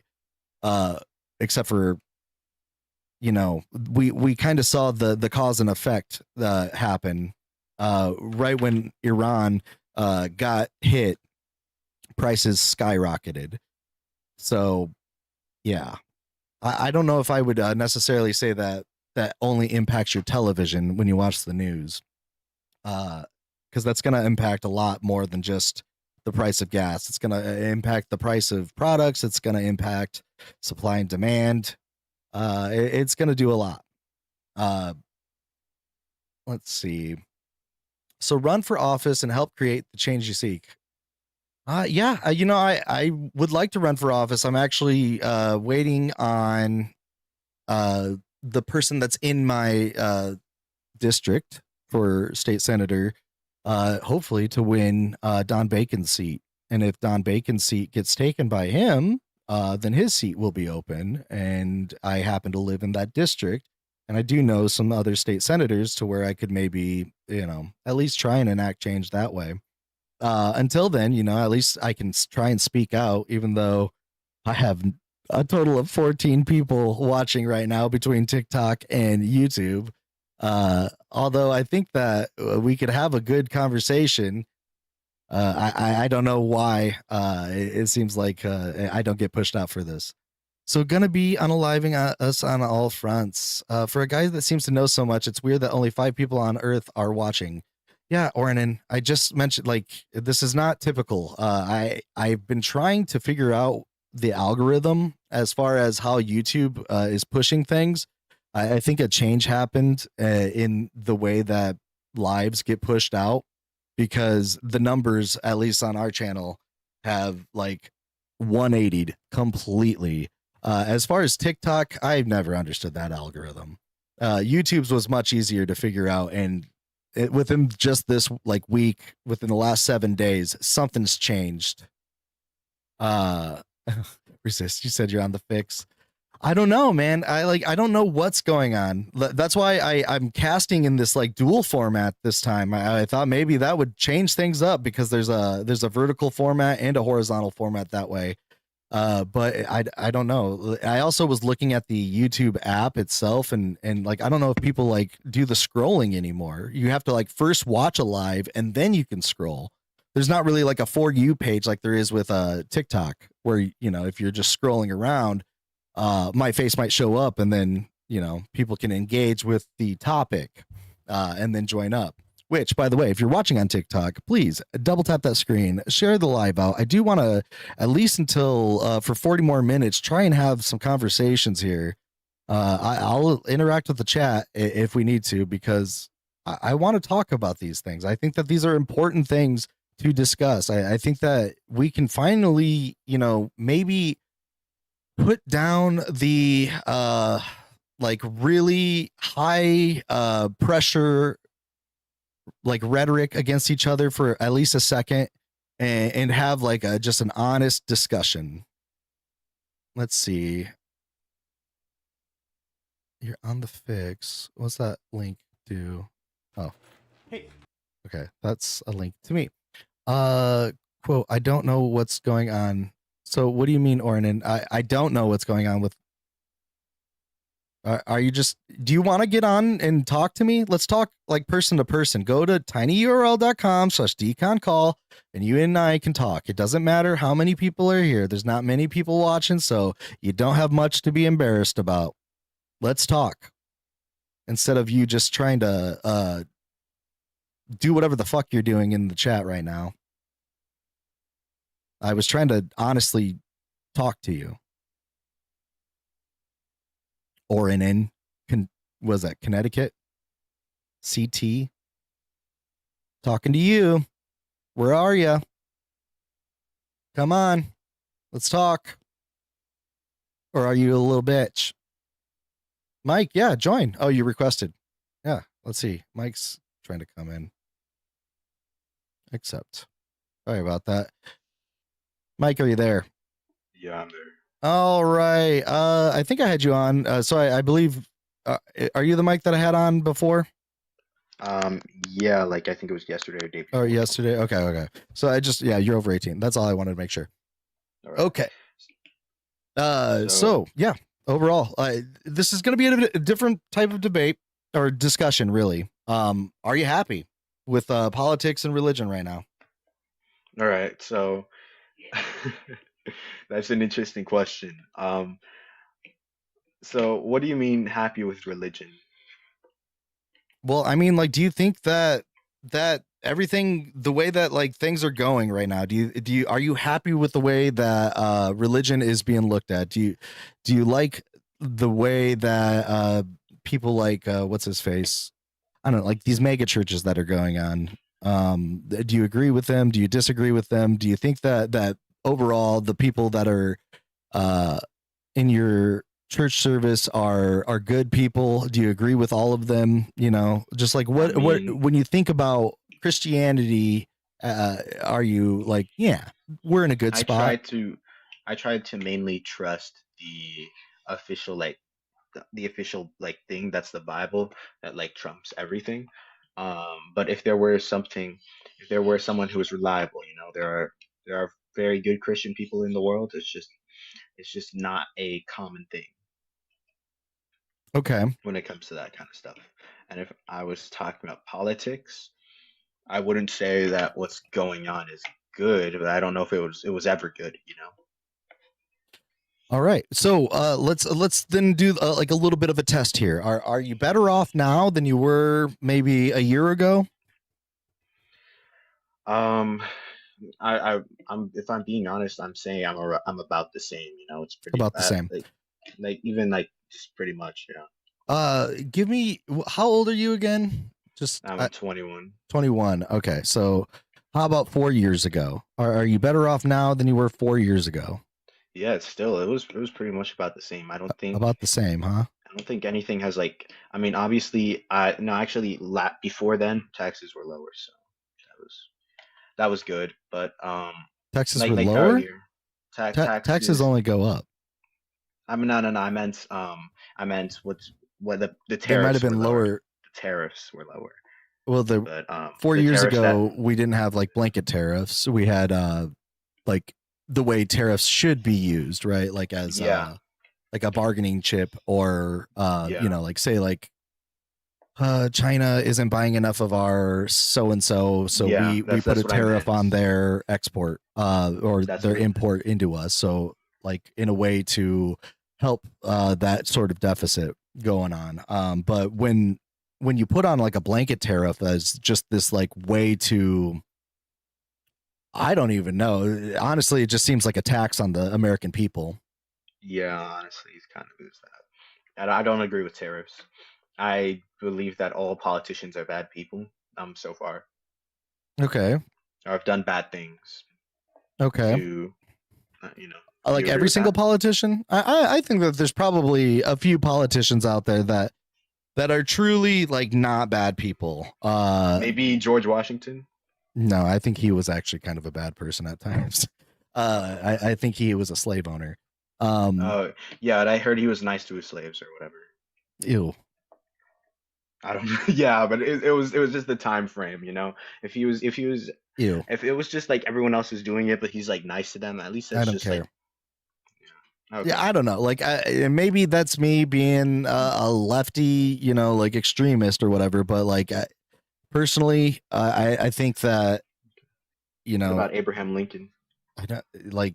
I don't think that he was necessarily like ideologically driven to end slavery. I think that it was more of a he was trying to like appease his constituents more or less. Like I Well, if think it's that's actually true, then historically like marked down that he was not very much like he wasn't really against slavery, I mean, but like he realized that his the people in the north were, and a lot of people, I mean, that's politics though, right? Like, yeah, I mean, if it's true, then that means there are zero good politicians. well, I don't mean like they like, I don't know if there is a good president, I think that every president has skeletons in their closet. I think that everybody has skeletons in their closet. Is there I any mean, truly good person? I mean, my uh friend's uncle, my friend's uncle is Marco Rubio. I live in Florida, but I I, think Marco I don't know if he's Rubio a good person or not. is not a good person because he doesn't stand on any like firm ground, right? So Marco Rubio was Trump's like number one enemy at one point when they were running for president against each other, and they said a lot of things. Like Rubio is not a like dumb guy either, uh, but when it came to like how he's acting now, it's a sycophant, right? Like he will do anything that his leader like tells him, and I think that that sort of like unabashed type of following of a leader is dangerous and Yeah. naive and just like overall like gross. Yeah, honestly, since this government runs on elections, how wait, when, oh my goodness, I'm so fried. When's the next election, by the way? I'm just wondering. 2028. 2028, yeah. So Or sorry, that's in sorry. Actually, it's like the next presidential election, but as far as like the midterms, they're going on at the end of this year. okay. So honestly, I don't believe that this is particularly like super bad, you know, it's really up onto who we elect, and even after that, the next person that we elect, like subsequently after that and after that, it's going to keep flowing regardless, you know? It just has to. So because of the way that the country is formatted, even if it's not good like right now, it has to get better because we're not going to keep electing people who are negatively benefiting, negatively hurting us, you know? Yeah. Um. So okay, let me try and see if I can frame a good like topic of discussion here as far as current events and the way that I guess I was thinking at 21, and see if I can try and relate and find some common ground with you. So like you grew up, like you were in high school during like the time of COVID. Like So Yeah, you were like graduating around that time, like yeah, you're some something like pretty that. Yeah, important formative years of your life yeah, were during a lockdown. And I think yeah. that that's a very unique thing that your generation is going to have to like deal with for the rest of your lives because like for instance when I was like by the time I was 16 I was out on my own, like I had parents that cared about me and everything, and I was still living in their house, but like as far as I was out and staying at friends' houses. I graduated with great grades and I went to college and all of these other things, but I for the most part was a very social person. Like we were going to parties, there was a lot of stuff Yeah. like that. I don't know how it was for you guys when COVID was going on. So I don't know if there's like a fundamental maybe like difference in the way that we may have I like mean, it wasn't for all my years formed. of high school. Right. So It wasn't for all. right. So like it was your kind of like later years of high school where maybe you were going into college or Well, you didn't well, go hold into on. Let me college think or about this. So COVID was 2020, which was 6 years ago. So then that would be, hold on, let me think. 6 years ago, I would be 15. yeah, I'd be 15. So it was really it was only like 1 year. So it was just really my COVID was freshman more than year. 1 year. My well yeah, it's like 2019 to like 2020, something like that, right? 2021 even two, there was like I don't know, like because a little bit. I I would think say I think by I started the end going of to school. 2021 the restrictions had pretty much been lifted, but I would say Yeah. that fundamentally like the way that things had So been before and the way that things are after uh are still like way different. Like people, a lot more of people work from home now. A lot of people like snow days, were actual yeah. snow days where you didn't still have to do schoolwork because you didn't have a tablet that was online. So it pretty much stopped in my sophomore year. There weren't really any snow days because it's Florida, right? But like but we did online school and like the big test at the end of the year. We didn't actually have to do, which was great. But Okay. So yeah, I'm just trying to find like figure out, okay, so when I was in high school, uh I was very political, right? And I was very much for like no Middle Eastern conflict. I had seen 9/11 happen not long before high school. I think that affected a lot of things for me as far as like the results of yeah, our like the stability meddlings, of this country. a little just meddling in the Middle Okay. East over decades, in the 80s, in the 70s, in the 90s, Kuwait, and these are Republicans, these are Democrats, these are people in the middle of the aisle that were all behind all of this. And I stood very like strongly against like Bush and Cheney and what they were doing, but I was very politically engaged. I don't know how politics was like. What were politics like when you were in around this time, like in your formative high school years? In my high school years, I wasn't particularly looking into politics, but I did look at like I did look at some videos, I still kind of do, but not as much as I used to. I feel like it was like around 20, it was around 2022 or maybe a little bit before that when I started looking about a lot of videos about politics, geopolitics, and that kind of stuff. So who do you like? Do you support the current administration right now? You mean like Trump or Kamala? I mean Trump No, like or Trump, like what Trump's doing, and like yeah, I believe that Trump has done good things and bad things. okay. I mean, I could say that about any president. I personally think that the guy's an idiot. He was never qualified to become a president. He's honestly like a flip flopper. He can't like keep one idea like going. Okay, At least Bush could, well, he's and he had Dick Cheney, but he's Trump right now I guess has Stephen Miller, and then before it was Steve Bannon. Uh, yeah, I mean Trump is intelligent enough to make a lot of money. and he's also like intelligent I don't enough think it to takes intelligence to make money. I think that he was lucky to be brought up in a rich family that left him a lot of money to start off where he did. I mean, the guy also him bankrupted 6 times, so also I don't think Oracle that taking over that's smart. TikTok. Oracle taking over TikTok, which Trump is friends with the owner of Oracle. So it's just like he's smart enough to do these things to get more control and influence. I don't believe he's a good person. I don't believe that he will be the end of society. I do believe that he's not a good person. I believe that we will get through the 4 years and we will make it back Okay. up, but I don't believe that he's doing like super like world ending stuff or something.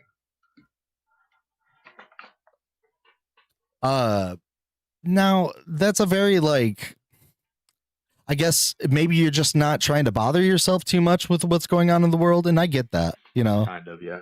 uh, because it all seems like a lot, and I also get that. So maybe you've decided to just kind of stick it out, and you're just kind of supporting what's going on, I don't. or like I mean, like you're trying to just be supportive of the American situation. I don't oh, know, like what, I guess what brings you on to a show like this to like engage in this type of discussion if you like don't really have like a strong stance anywhere? I mean, I do have a strong stance in my area of politics. Like, if you were to describe something with the Democrats or Republicans, I could show you like my stance perspective on it and see if we Okay, so clash take a anywhere. stance on something. Like what's Okay. a strong stance you have? Strong stance. I believe that abortion, or should I say AB, is wrong, and I believe that all lives matter. Like every single human life is important. Okay, so what about, okay, I don't want to get into like too much into the like the actual like debate of abortion. First off, as a man, I personally think that you and myself shouldn't really even be discussing this, right? You're not going to carry a baby physically unless they make the ability to like be like seahorses to where you can like take a fetus into your own like constructed womb, and then you have to deal with like the hormonal changes, the like teeth issues, the bone issues, the mental like strain post and prepartum Yeah. depression and all of that. I don't think I that we just have the authority to say anything on this, right? Yeah. It Honestly, is the not, reason. it is not us, it is not really like our place. Yeah, the reason why I decide I like made like an idea of why I think it's important to still talk about it Why? is because people who do that, they first of all they chose to have the baby. And okay, like any kind of smex or whatever you want to call it, right?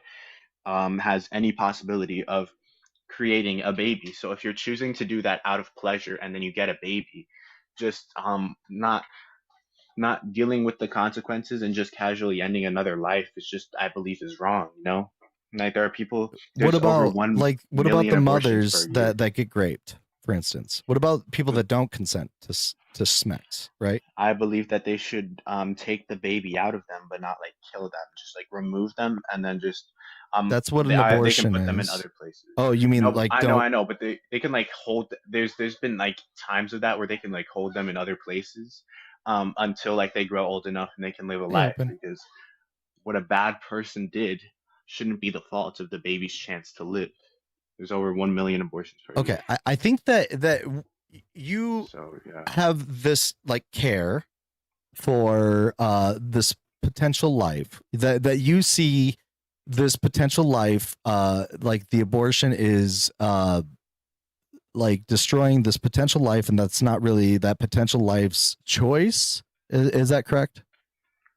Yeah, and that it just deserves to live. Okay, but you do realize, right, like the mother has to like support that life for 9 months, that they have to share their bodily resources, something that you and I will never have like understand unless you are for some reason like tubed up to somebody like with for Yeah, blood but to where they're that's the using your reason. kidneys, That's the and you reason have why. no choice to say yes or no, right? Like they Yeah, are just forcing you that like say like I can't clean my blood out correctly, so I have to have my blood filtered through your kidneys and we have to be connected to each other at all times. uh are you just okay with that? all I'm trying to say is that in the reason where it's the case of grape, the baby should. I don't know what it's called. I don't know the technical name for it, Well, but it there takes, is a they're surgery where viable you after just. like 23 weeks, like to be like where they don't require like the mother to, you know, support their life. So Okay. you can't just like it would take at least like 23 weeks or something like that to even like begin that discussion. And by Okay. that time, you know, the option of abortion is usually not very like, or like the numbers of abortion that happen like after 23 weeks, I don't think are as many as, you know, that would happen before 23 Yeah. weeks. Honestly, it's also a very, very small percentage of abortions or AB or whatever you want to call it I that don't have happen. anybody in here. You're fine to say whatever. Okay. So like abortion that happens that like comes like with grape. It's not very common, but in the case that it does happen, that maybe that should be logically considered because it is a horrible thing. But like I also think that human life matters, and in the case where it is not, where it is the most common case, since there's over 1 million per year, 1 million, 1 million lives and experiences that never came to fruition, 1 million opportunities, 1 million. You just think about like the Yeah, process of but your if you life and take how that beautiful it further, is. if you take this further, like there's a lot of possible lives that don't happen because a young man, you know, likes to look at certain images and does something at nighttime, you know, like there's those were possible lives that were lost, right? There's every time a woman is not or is ovulating and doesn't, you know, get pregnant, there's wasted eggs, right? A woman is only born with a certain amount of eggs in her system. So like where do we draw that line? And beyond that, like again, this is not really something that like either of us have experience, like lived experience in, or nor will we ever. um and to just like sum it up so simply, and to say like to base your whole like political like outlook off of something that is an issue that is not biblical. It's an issue that is it was structured to become what they call a wedge issue, which means it is meant to be something that is debated over and over and not really settled between either side. I mean, biblically, it says that they're at conception, that they're like their life is valuable at conception. Then why like abortions, like Jewish people, the people that follow the Torah, where you know And that like they're conscious at conception. But yeah, uh they don't mind abortion. Like not abortion conscious, not is conscious. accepted within the Jewish faith Like for the most part. So um yeah, but that's part of the Bible. It's not the whole thing. and yeah, miscarriages, they do occur just as much too. Like miscarriages are also potential lives that are lost. I would say that you know, like, are you okay with universal health care? I believe healthcare is important. Okay, like what I'm saying is that after this child is born, say you're forcing this mother to carry these child like a child to term. Say she has schmex and it's unprotected, and she gets pregnant, and she does not have the option to have an AB because it is now illegal and considered schmurder. Yeah, but do you understand that Now that's the choice of the female? And What she do you mean? chose to have unprotected schmecks. She Maybe she decided to didn't. do that. Maybe he poked a hole in the condom. Maybe the IUD that the pharmacy like gave her was not as No, but good as they claimed to be. in that case, regardless, So be celibate. choosing to have schmecks brings up the possibility of having it ever. Like it doesn't matter. In every single case, it brings the possibility. And if you're choosing to to Are you a virgin? um You don't have to okay, answer I'm a that question. Christian. You don't have I'm to a answer that Christian. question. All right. Okay. So That was an unusual question. But okay, it's not a very I'm unusual a Christian, question. and I know it's just out of pocket. That's all. But I'm a Christian, It's and not I very follow out of that part of the pocket Bible. either. It's very much relevant Yeah, it's because relevant, I but don't it's think just if it's just like it's at personal, I 20, guess. Is the best way to say I it. was a virgin up until 22, I think, when it came to like when I I mean, had. I've had a relationship, but I haven't. I won't do that until marriage. That's the Bible. Sure. Um, Hey, yeah. I respect that. I think that that's very respectful, honestly, and I think a lot of women would respect that. Yeah. Now, I don't think you quite have the again like me and the person in the last conversation. We didn't, he was saying that lived experience is maybe not so important, but you don't have the lived experience of what it's like to have just like consensual schmecks. Okay, it's a very common thing. I can promise you that most people have premarital sex, and that this is not going to be something that is so simple as, well, just don't have sex, because you're not going to get people to do that. You're just not. Yeah, but if they don't listen, it's literally it's giving you an extreme pleasure. It's literally just Do you know what delayed gratification is? Yeah. Yeah. So in that case, if you are not patient enough and you decide to do it before, then that's your choice, and you have the chance to have a baby. Now, if it Mm, happens and you don't have a baby, then whatever, right? If you didn't want to have one, then good for you.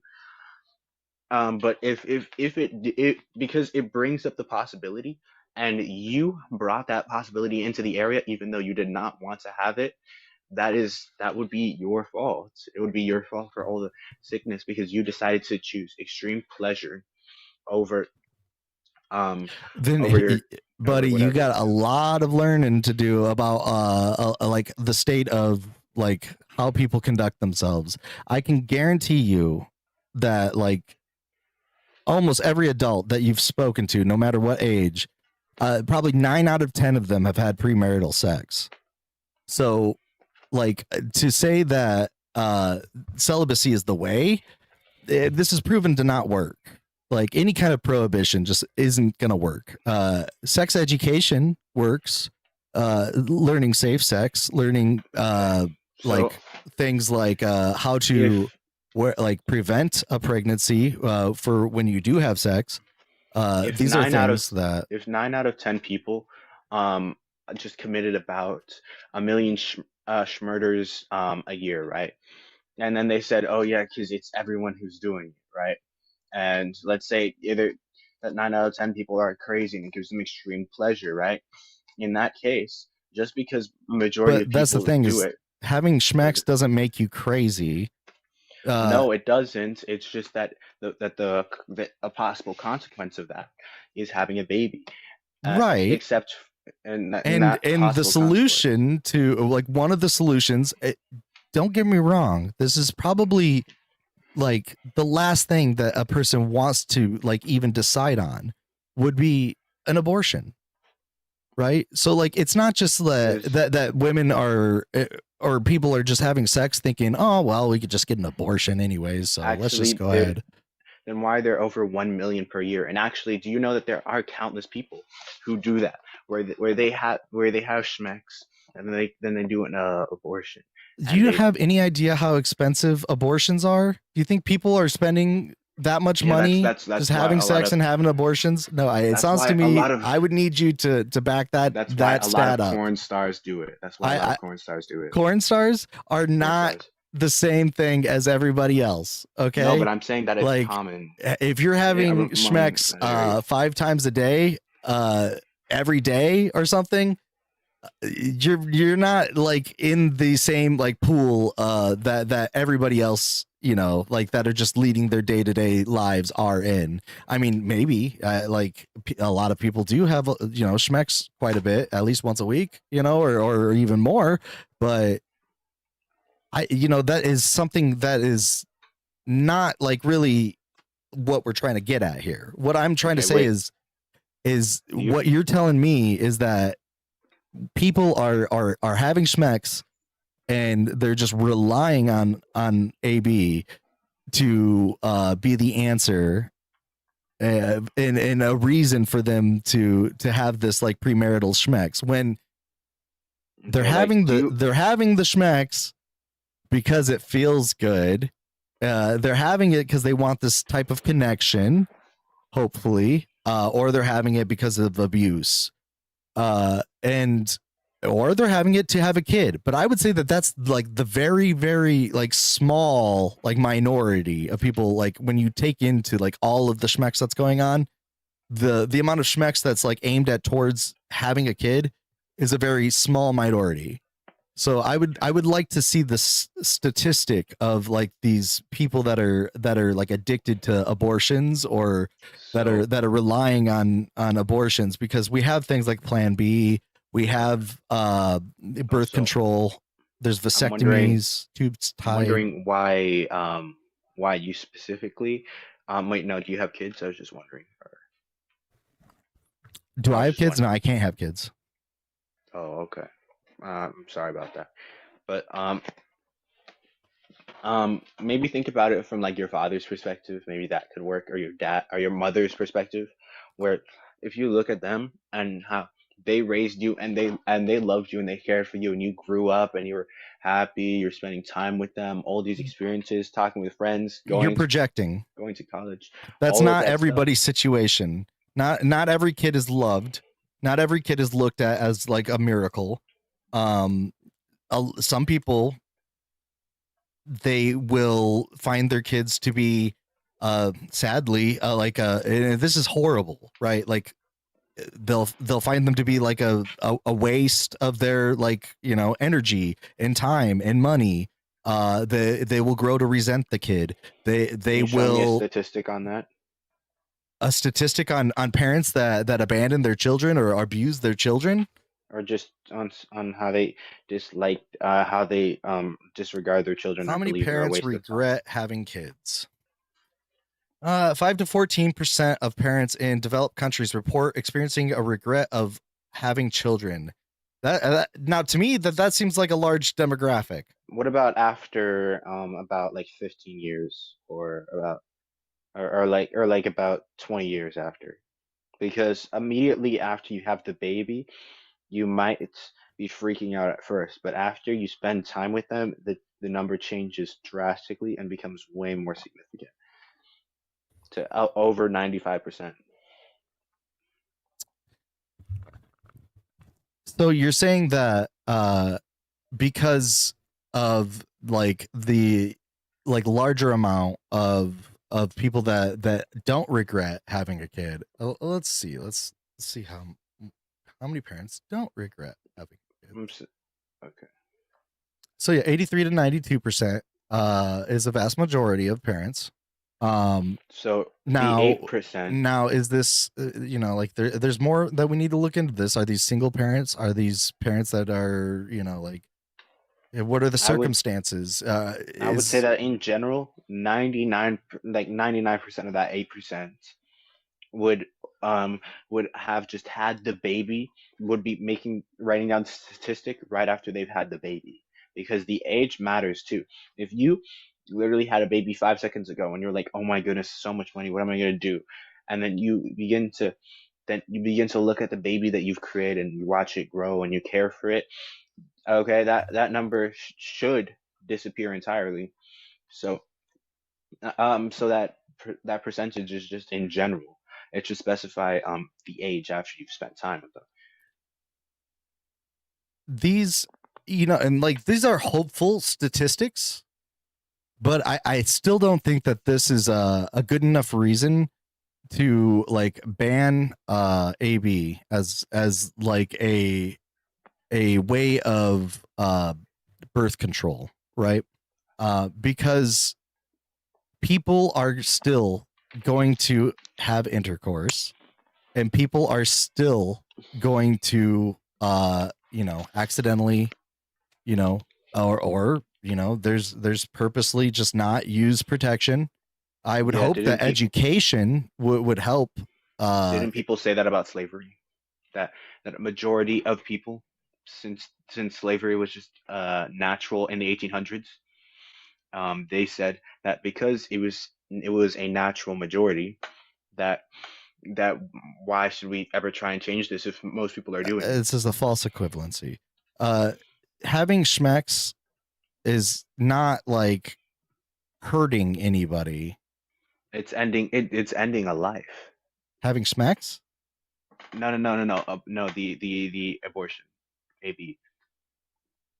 I wouldn't equivocate having schmecks and then terminating a pregnancy I said towards AB. slavery. I said AB and slavery. And yeah, there's this whole concept of potential life over like the actual life and autonomy of somebody, right? Because one is ending a life and the other is enslaving one. I still wouldn't equivocate those two. I think that's a weird aren't they both talking about doing something negative towards a life? No, because one is technically not, like, to me, I would say like a fetus that can't support itself is not quite a person. People can like project personality onto a fetus, but like you don't observe any kind of behavior from a fetus, right? Like, or like a clump of cells. Brainwaves start at 4 weeks old. Yeah, brainwaves are like a lot of. We have brainwaves that are going on that we don't understand, and like that doesn't mean that thought and consciousness starts at 4 weeks old, right? The second that brainwaves stop is the second you die. You don't know that. Yeah, that's how it's called brain dead. Then do you remember being in the womb? There's a difference between your heart stopping and brain dead. I don't remember being in the room. That doesn't mean that I wasn't there. No, it does mean whether or not you were there. No. I'm saying that if I don't remember that I was in the womb, that doesn't mean that I was not in the womb. Just because I don't remember it. See, in like at what stage of there development? Are people with eidetic memories. There are people with eidetic memories who can remember when they're in the womb. Bob, yeah. Some cells did play Doom recently, and that is a little scary. That with what'd you say? Eidetic memories? Some people with and like photographic memories. Photographic memories that they can remember being in the womb. Yeah. Yeah. I think it's up to a certain point. I don't know. I'm not entirely. Well, I have to search it up. Hold on. I don't like if you don't have fully functioning like systems in your body, if your brain is not fully functioned, your brain isn't even fully like developed until you're like 25 years old. Like technically your brain under 25 is not fully developed. Does that mean that you're not a person? No. That's not what I'm saying. But what I'm saying is that like at these levels,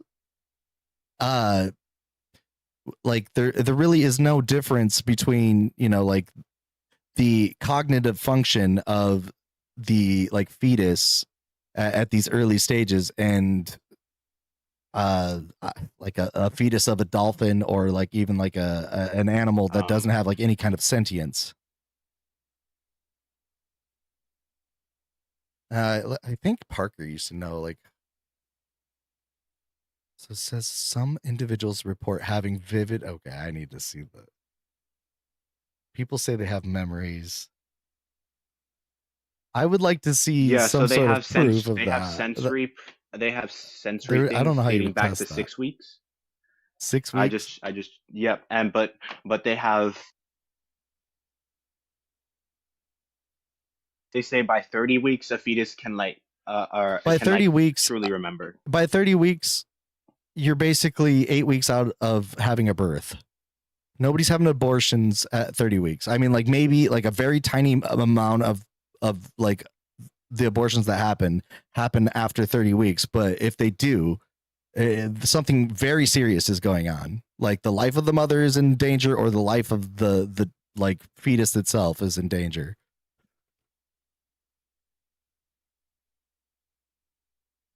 Wait, hold on one second. I'm searching something else. Sure. Just know you all use the same arguments as slave owners did. It's not really a human, it's a zygote. You'll take a stand. A zygote is not able to like live on its own. It has to use another being's body. And my whole point is that as men, sorry, and I'm talking to chat guest Mike. Oh yeah, okay. As men, we don't have like a say in this. We can have opinions. Opinions are fine. But to like have a say in these things, I think is completely out of it. Like, Okay. So unless at men 6 can carry a weeks, child, then shut the fuck up. at 6 weeks, babies have shown to show preferences to certain lullabies. So if they can choose which lullabies they like more or not, at 6 weeks old, then that shows that it is much earlier than thought. Like it, even if, like, do you get what I'm trying to say? Like even Lullabies yeah, yeah, they've were. Can you give me a source on that? sbs.com.au is one of them. .au, sbs.com.au. Yeah, and there's also vice.com. Okay, let's see here. ABC News mentions it. Again, The though, Loiser are the these? loiserinstitute.org also mentions it as well. Talks about it. It says a capability that develops in the third trimester, around 28 to 30 weeks. Study shows that baby can recall familiar music. I don't. 6 weeks. Do you know what what Yeah, they look like at 6 weeks? I don't think what they look like matters. Yeah, I think it matters. Like, I don't even think they have ears. I'm not even sure if they can hear at 6 weeks. Let me see if I can pull it up here. Window capture. So this is what they look like at 6 weeks. Do you see that? Oh, hold on, I'm here. Do you think that this can be like live on their own?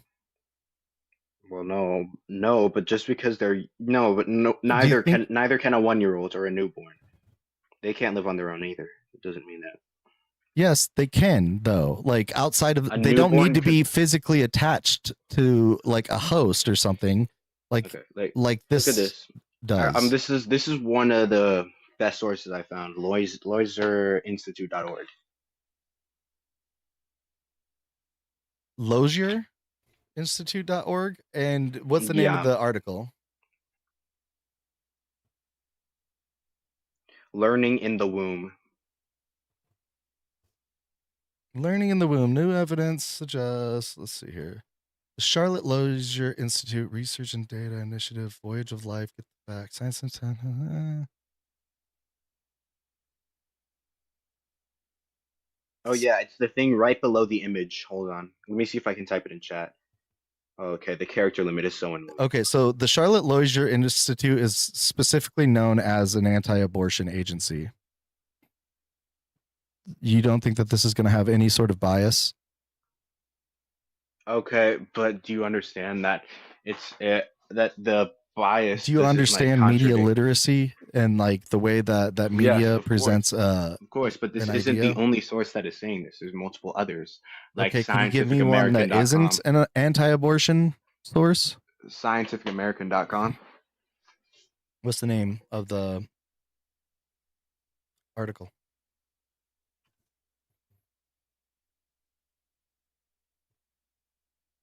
Fetal recall. Fetal recall or memory in utero. Okay, reported short-term memory in 30 to 38 week old fetuses. I'm not seeing that's from the people who have like the eidetic memory. That was the same thing that was consistent with what I said. But the thing that's sure. You know what? At 30 weeks, I'll grant that. You know. Okay, so then what's the threshold? What would you say is the threshold ethically for you? Well, I had mentioned that when it comes to like whether or not a lady like or a woman wants to like keep the baby, if she is at 30 weeks, then they can, you know, either perform a cesarean or she can, you know, like give birth, or they can, you know, like do what they need to. Like I don't think that ending a life at 30 weeks is necessarily what is happening here. I don't think that. Okay, so I think that something would seriously be going on if somebody carried this baby to that long. But still, okay, it is the woman's body. Okay, so if it is the woman's body, what happens if right before they're about to have a surgery, they just stab a knife in their stomach? Okay, if they did that, right, you would believe that that is wrong, right? And that is horrible. You would agree with that, right? Like to unalive the baby? Yeah, if they did that, you would agree. If they're that's past horrible, 30 right? weeks, yeah, like I would say that would be a shame. And I would say it would still be a shame if they weren't like if they were so would you believe parents. That's murder? Would you agree that that is murder? Would I agree that that's murder? And yeah, I guess in a bit, like yes, in a way. So I think don't. They should go to court and be Yeah, charged I would say that that's assault that led into a loss of a viable life. That's how I would word that. All right, good. Now, if they were 6 weeks pregnant and that happened, I still think that the expectation of having that like child still should go into account. So then on the like way that whoever did the like abuse or whatever, I don't know if it should be murder. Okay, so what is your? Well, isn't it ending another baby's life? No, it's not a baby. Did you see what I was showing you? The picture of what they look like? I was talking about like they're right about to be born on the table, and the mother does that to them. That would be murder. If they're on a table and like breathing on their own, then yeah, that's murder. That is taking away the autonomous life of that child. That child is breathing on their own. Okay, what about right before when it's in the mother's stomach? If they're not breathing on their own, they're relying on their mother. Okay, so you're saying it's 42 weeks, right? Or right at the end, they're on the operating table and they stab a knife in their stomach and they kill the baby. I don't get like this is like a very like tiny, and this is what I mean by wedge issue. Like you're like narrowing in. You're narrowing in onto this very specific like niche. Yeah, but is it illegal? Very rare. I think that there's more of a chance. Would you say that it's wrong? That a shark is eating more children? What I'm telling you though is that the likelihood is that this happening, this scenario you're making up is very, very unlikely. That the chance sharks are probably eating more children than children somehow unaliving from this. I'm asking one question. Do you think it's wrong? That's all. I'm just wondering. Do I think it's wrong? Does that matter what I think? What I'm saying is it? Do you believe that as a man, I don't think my opinion matters. because one scenario is Why connected to the should umbilical I have cord. any say? I can't have kids. I'm not If you carrying the did, child. if you did have say, would you say? What would you say if It's you could not my choose? body. It's not my body. It's not my choice. And I'd be Okay. done with it. If you Let could the people choose. let the people that have the wombs decide Okay, these so things. so what you're telling me is that if the baby is right there, right, Personally, right do you want to know my to be personal the umbilical opinions? cord. Do you want to know? Yes. Okay, as philosophically, I think that humans are a detriment. I think that life is actually suffering, and that evolution is only possible with a lot of suffering, and that actually Yeah, perpetuating I don't life disagree. and to actually bring a child into the world is submitting that possible life into suffering. A child that isn't born doesn't suffer. So, like philosophically, I'm an anti-natalist, which means that I think that we would be better off to not reproduce. Then I would soon assume that you are an If atheist. the goal, what does that have to do with anything? Like, No, you no. could still I be was a just saying theist and that think these you would. things.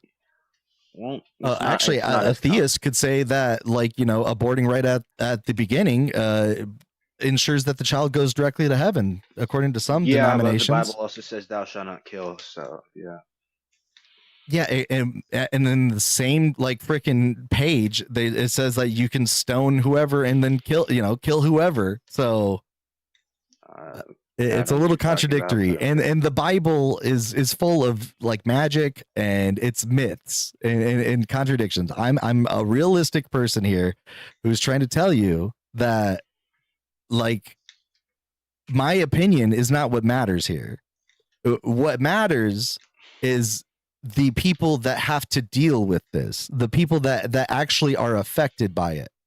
You aren't Okay. affected by it. How are you affected by a pregnancy? How are you affected by a pregnancy?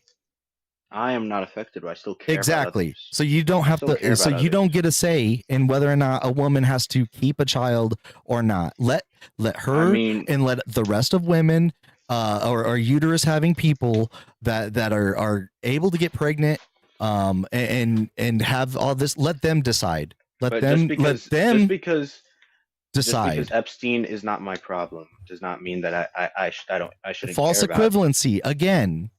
But you said if it's not my problem, then I shouldn't care about it. No, I'm saying that if it's not your body that's being affected, Oh, okay. that if it's not going to potentially affect you, that really it shouldn't be something that you like take such a stance on. Like you're Okay. shaping your whole political aspect off of something that is not going to affect you. Okay. Well, then in that case, right? Maybe we could go to a topic that you might feel more inclined to talk about, right? What about something like No, let's stick with the like let's talk about why you feel it's so important for you to take such a stance. because I just care about human life. That's pretty much it. Do you? Are you Yeah, I okay care. with what happened in Iran? Am I okay with what happened in Iran? Mhm. No, I'm not okay with what happened in Do you support what happened? Okay, so you're not okay with what Trump is doing. Not in general, definitely not. Okay, because you heard about like the 100 schoolgirls that unalived. Oh yeah, that's wrong. I agree with that. Yeah. That was 100 lives. Yeah. Are you going to adopt a child or foster children? You are of age to do so. I could also just have a child. I think I'd probably just do that. Why would you do that when there's children that in need right now? Well, I could Do you both, not but- care about their lives? Well, yeah, I care, but I could also bring Well, another obviously life you into don't the care world. enough. You care enough to tell women whether or not they should be able to carry a child, but Well, no, you don't I care would just enough choose- to actually like save a living life. I would just choose whether I could So bring life why into the world. it would seem more or- important. It would seem more important to me that you would foster a child and save like a life, or an actual life, not a potential life. Somebody that has been born and is parentless right now. Okay. You could provide that child with a parent, but you're saying Well, that you would rather go and have your own child. well, I would say that they would be just as important as each other because we'll all get a chance to live. Okay, so why aren't you signed up to foster children? Because get it. I also want to have have children that I could possibly have get a life. Okay, If so they already have a life, and their life can become better, and the ones that don't have a genuine life in society and aren't talking to people, they should get a chance to do that because okay, so you're saying that they are a souls. They fetus have with a souls. potential life has more worth to you than an actual child right now who is looking for a parent. No, I never said that. I would say that they're all important. That anything that has any human So any why aren't human being that you has a taking soul more of a is stance just as on important as people ours. becoming foster like parents or adoptive parents? All I'm trying to say is that No, that there are a lot of people who adopt, there aren't and enough. I may Children adopt. are aging out of adoption. They're in and out of foster programs. They're getting abused. They're never finding an actual like structural like family, which a lot of Christians try to like tout. So why are you taking such a stance on abortion, but then you're not like taking the same type of energy towards fostering a child and raising a child that needs a parent right now? Well, because one is making a life better and one is ending one. How do you know you're not ending? They might be unaliving themselves because of their situation. Lives are ended Oh, because of unhappiness all the time. yeah, but look, if you look at the statistics, the amount of the adoption rates are very high. They're not like they're just that there's there's a lot of Then parents who do why want are to kids adopt. still aging out of adoption? Like, would you want to adopt someone? Would you want to adopt a This child? isn't about me. I know, but I'm just wondering I'm an because anyone, antinatalist. I know, but that doesn't mean that you wouldn't want to make a life that's suffering here on Earth better, right? Wouldn't you want to make a life that's I'm suffering not here the one better? that's 10 toes down on abortion and trying to command on whether or not a woman should carry a pregnancy to term. I'm not necessarily trying to command anything. All I'm trying to say is that if there is a potential of having a life, then that shouldn't be taken away because lives are important. I just care about lives, that's all. Do you though? But like, do you actually, or is it more that you don't like the idea of abortion?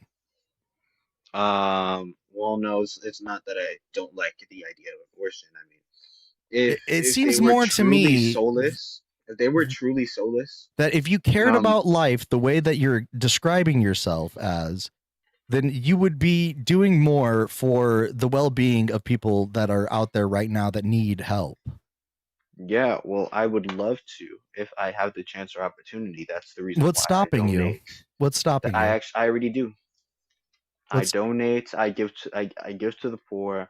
I constantly try to make everyone's life better. That doesn't mean that I have to necessarily hinder myself by taking time and money out of my things so that I can stop from helping other people's lives. So oh, like for but a example, woman has to stop uh whatever she's doing for 9 months and carry a child that she may not have agreed to carry yeah, but that's ending a life, because you not think making it better. that that's more important, that potential life, which then you kind of stop giving a shit about. Maybe you don't. Maybe you do give a shit about these lives that after they're born.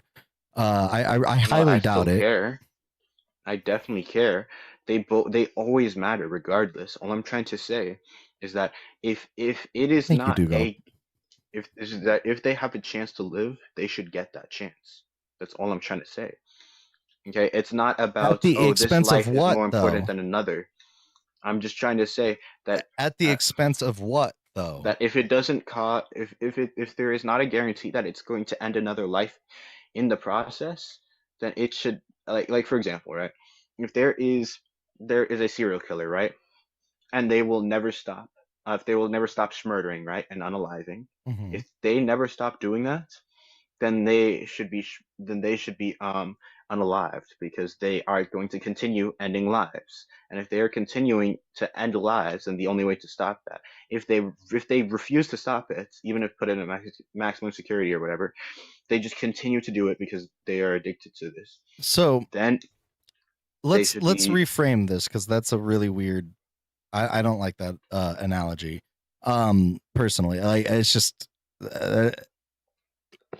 You would would you rather have more humans being born and the quality of their lives go down than perhaps less humans being born and the qualities of their lives going up? Well, I'm trying to do both, actually. You got to choose one. You can't do both. No, I can give to the poor, and I can try and give more opportunities to the lives that have the chance to be born. Okay, let's put it this way. You and a woman who does not want to have a child are the only two humans left on the planet. Okay. Do you feel that you should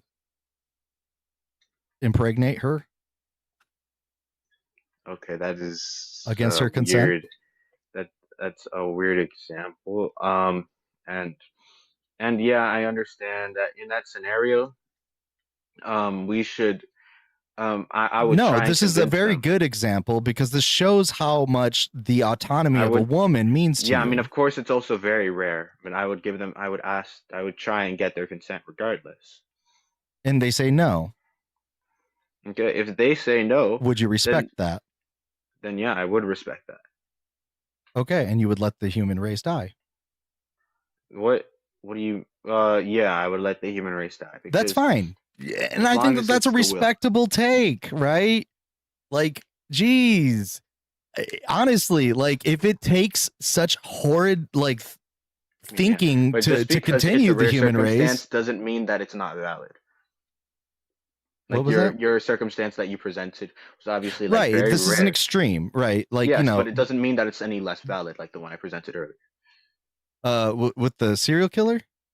I don't know. It was something I forgot. What I'm getting down to here is that you have a very like solid stance. I'm not exactly sure why on abortion.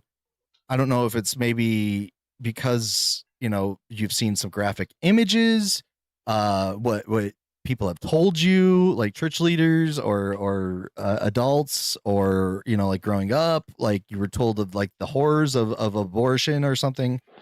But I assure you that, you know, like bad shit is going to happen. Lives are going to be lost. I think that the potential life of somebody is not worth as much as the actual life of somebody else. So, like, the quality of the mother's life overrides the quality of the potential life. Oh, okay. So that specific example, I would disagree with, because I believe that the baby's life and their opportunity to, first of all, not only the offspring to continue the human race, but also to have a new experience and a new life on this earth. You don't know that, though. You don't know, like, if even this child is gonna like be born. You know, like there could be defects, there could be all kinds of things.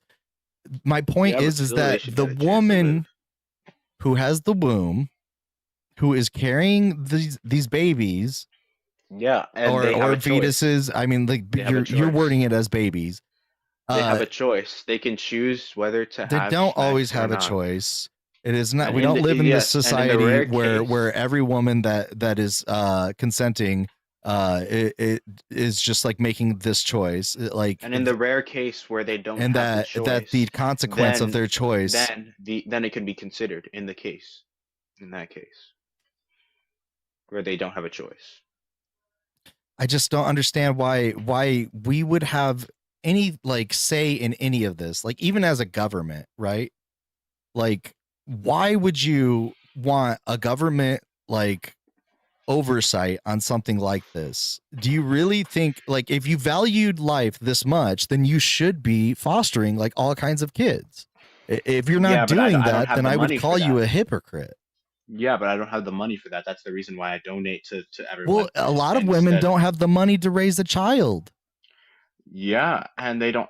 Okay, but they have the money for the abortion. What I'm trying to say is that even if they don't An have the money to abortion raise a child, costs significantly okay, less okay. Well, than all I'm trying raising to a say child. is that if they don't have the money to raise a child, right? In that case, if they can't afford it, regardless, regardless, it is their child, and they chose to bring into this world. It's not someone else. And even in that case, right? Even if it was, okay, like what I'm trying to, no, you know what I mean, right? What I'm trying to say is that if she brought that if she chose um to do that action for pleasure and ended up getting a result that was un that was Would you be okay? unsatisfactory. Let's flip the question that you asked me. How about this? Like when you were saying like, oh, at what point do you think like ending the life of a pregnancy, or like ending a pregnancy, like is there a line you draw? And I said, like maybe like 23 weeks, or like whenever a child is viable outside of a womb, is no longer needing, and that is actually very rare for like 23 weeks. I would say like it'd have to be even later than that, if that child is to not Okay. like to develop properly and everything. Yeah, well, Now in reverse, like say a woman takes, like, are you okay with plan B? on birth control or whatever. Yeah, like Then be stopping it say before she it had happens, right? schmecks. Say she had Stopping it before it schmecks, happens. and he, they didn't use protection, and there's a possibility that a pregnancy is going to happen. Are you okay with plan B? Plan B, like immediately after Mm-hmm. or before. After. It'd be after. Yeah, after, immediately after. Or is it because since they made this choice, they just have to deal with the consequences, even though we have No, stuff they should like just the stop plan it B before pill? conception because the Bible teaches it's at conception. Where? In multiple verses like Jeremiah 1:5 and also some other ones too.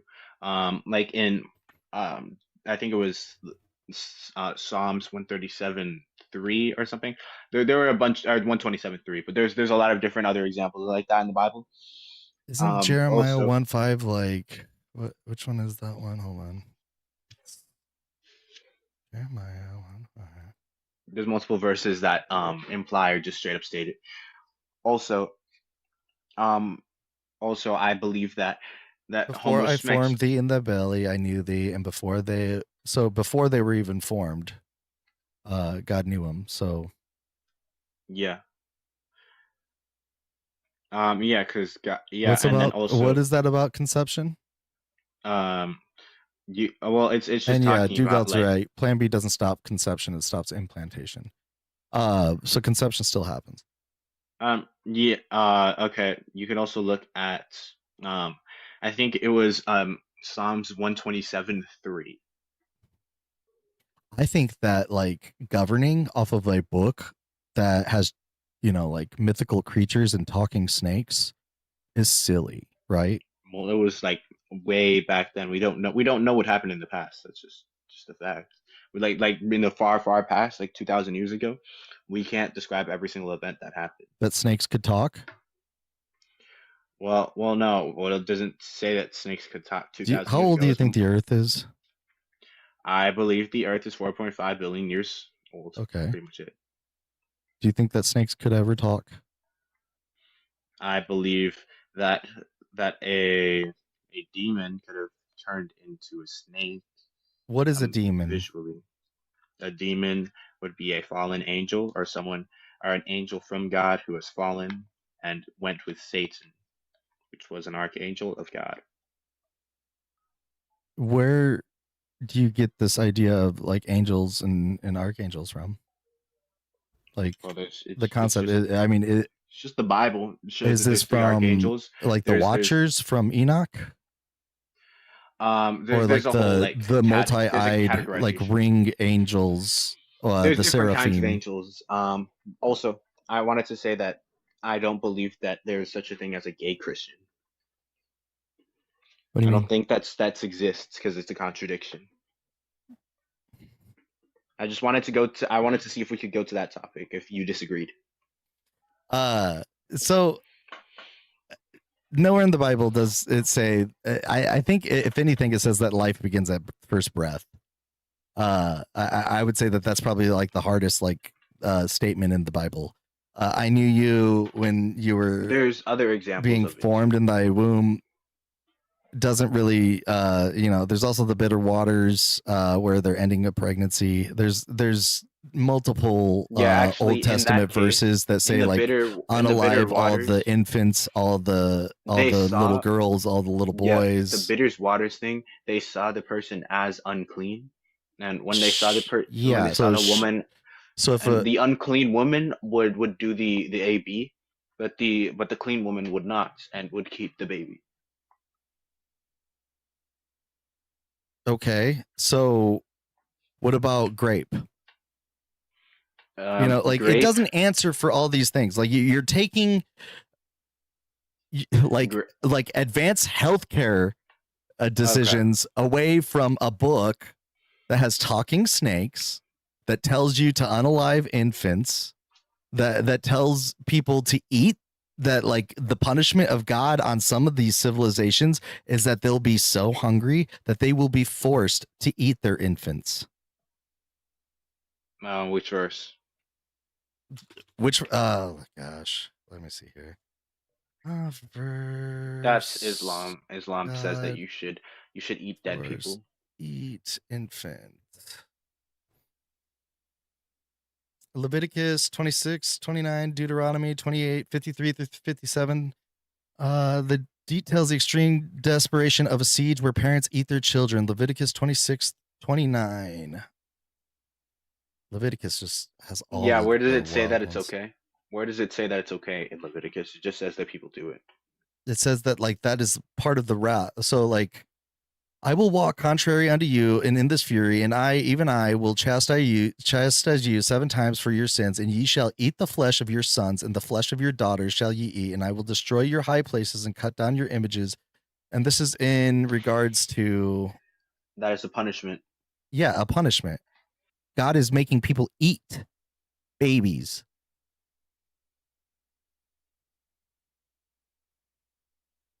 Is this a God My bad. It that was we should Psalm have governing? 139:16. My bad. It was Psalm 139:16. Are you not listening to like? Oh yeah. I mean, this is the same God in Psalms as it is in Leviticus. Yep. So Yep. And you understand that that's God you want to punishing bad govern people. with a God that punishes people by eating their children? No, that was You think in that the Old as a Testament. punishment that's okay? No, he doesn't do that anymore. No, but do you know why he doesn't do How that do you anymore? know that? It's because in the Old Testament you can see that he did much more drastic measures for a specific reason. Or think critically here with me. Just and please, I'm saying there's a difference between the Old and New Testament. Just like think critically here with me. Or if this is all made up, that this is myth, and that people had really gross like punishments for people that they did not like, and they would create these rules, and they would say these really gross, horrific, disturbing things in order to scare the other people reading and listening, so that they don't commit the sins that these rules are describing. Yeah, maybe it was God doing that, trying to show people that they should not be doing these horrible things. Why should we introduce God into this when because we can explain? I know that you believe that, but for a second, I can set aside my disbelief for a moment and place myself in the eyes of an unbeliever, and I can think of like, okay, yeah, the glory of God, and I can understand like where a person could have this concept of this like good God that is only looking out for them and everything. I'm asking you to perhaps just once set aside your belief and look at this critically and consider, okay, maybe, I'm not saying that it is, but maybe this was all, like man's writing, and this is all, like Yeah, from that is possible. 2,500 years ago. The Jewish people were very angry at a lot of different nations for a lot of different reasons. Yeah, They I made I rules I up against those nations. They would come up with I see punishments. how that is possible, but I also like it's not even about belief. Like I know for a fact that it is more likely for any kind of God, just God in general, to exist than not. Specifically, a God that created the universe. Well, now I'm talking about Yahweh here, because this you're using this book as a reason why AB is not a good. Yeah, but I'm just saying, like in general, it's more likely for than not for any kind of God to exist. You're pivoting. That's not All the right. point. The point is that you're using this book as this guidebook of morality when it's got horrid things in it, like punishment being people eating their own infants. And And somehow that God was okay doing it then because he well, changed no, now. God didn't do it, but he He oh no, he punished these people he said that for part of bad his things. punishment will be that you will eat your sons and daughters Yeah, because and you will that's the be pun. laid siege, that you will not have food delivered into your town because your towns are surrounded by the followers of said God. Yeah, but that's their fault. That's the people's fault. That's the people's fault for doing those things. God could snap his fingers and still have the babies be fed, or snap his fingers and Yes, disappear but the he babies did these into bad punishments. warm homes. Yeah, but he did these bad punishments for a reason. And these babies were sent into heaven or whatever, but still, it's whatever. Are What you I'm trying to really say, okay with like this type of apologetic? Like, are you deep down like okay with being like, yeah, my no, all God I'm said that it listen, was all all I'm right trying to, to eat children, and like this is no, all what I'm he no, thought was no, he best. never said it So was it okay. was probably for the greater good. It was just punishment. That's all. It was just punishment because they did something bad and they got punished for it. God would not do that anymore today because of reasons that are further explained in the Bible. Children are still being mutilated, and Yes, but that's the horrible fault of things are man. Once happening again, today. that's the fault of man. Why can't God stop it? God used to interfere a lot more in the Old Testament.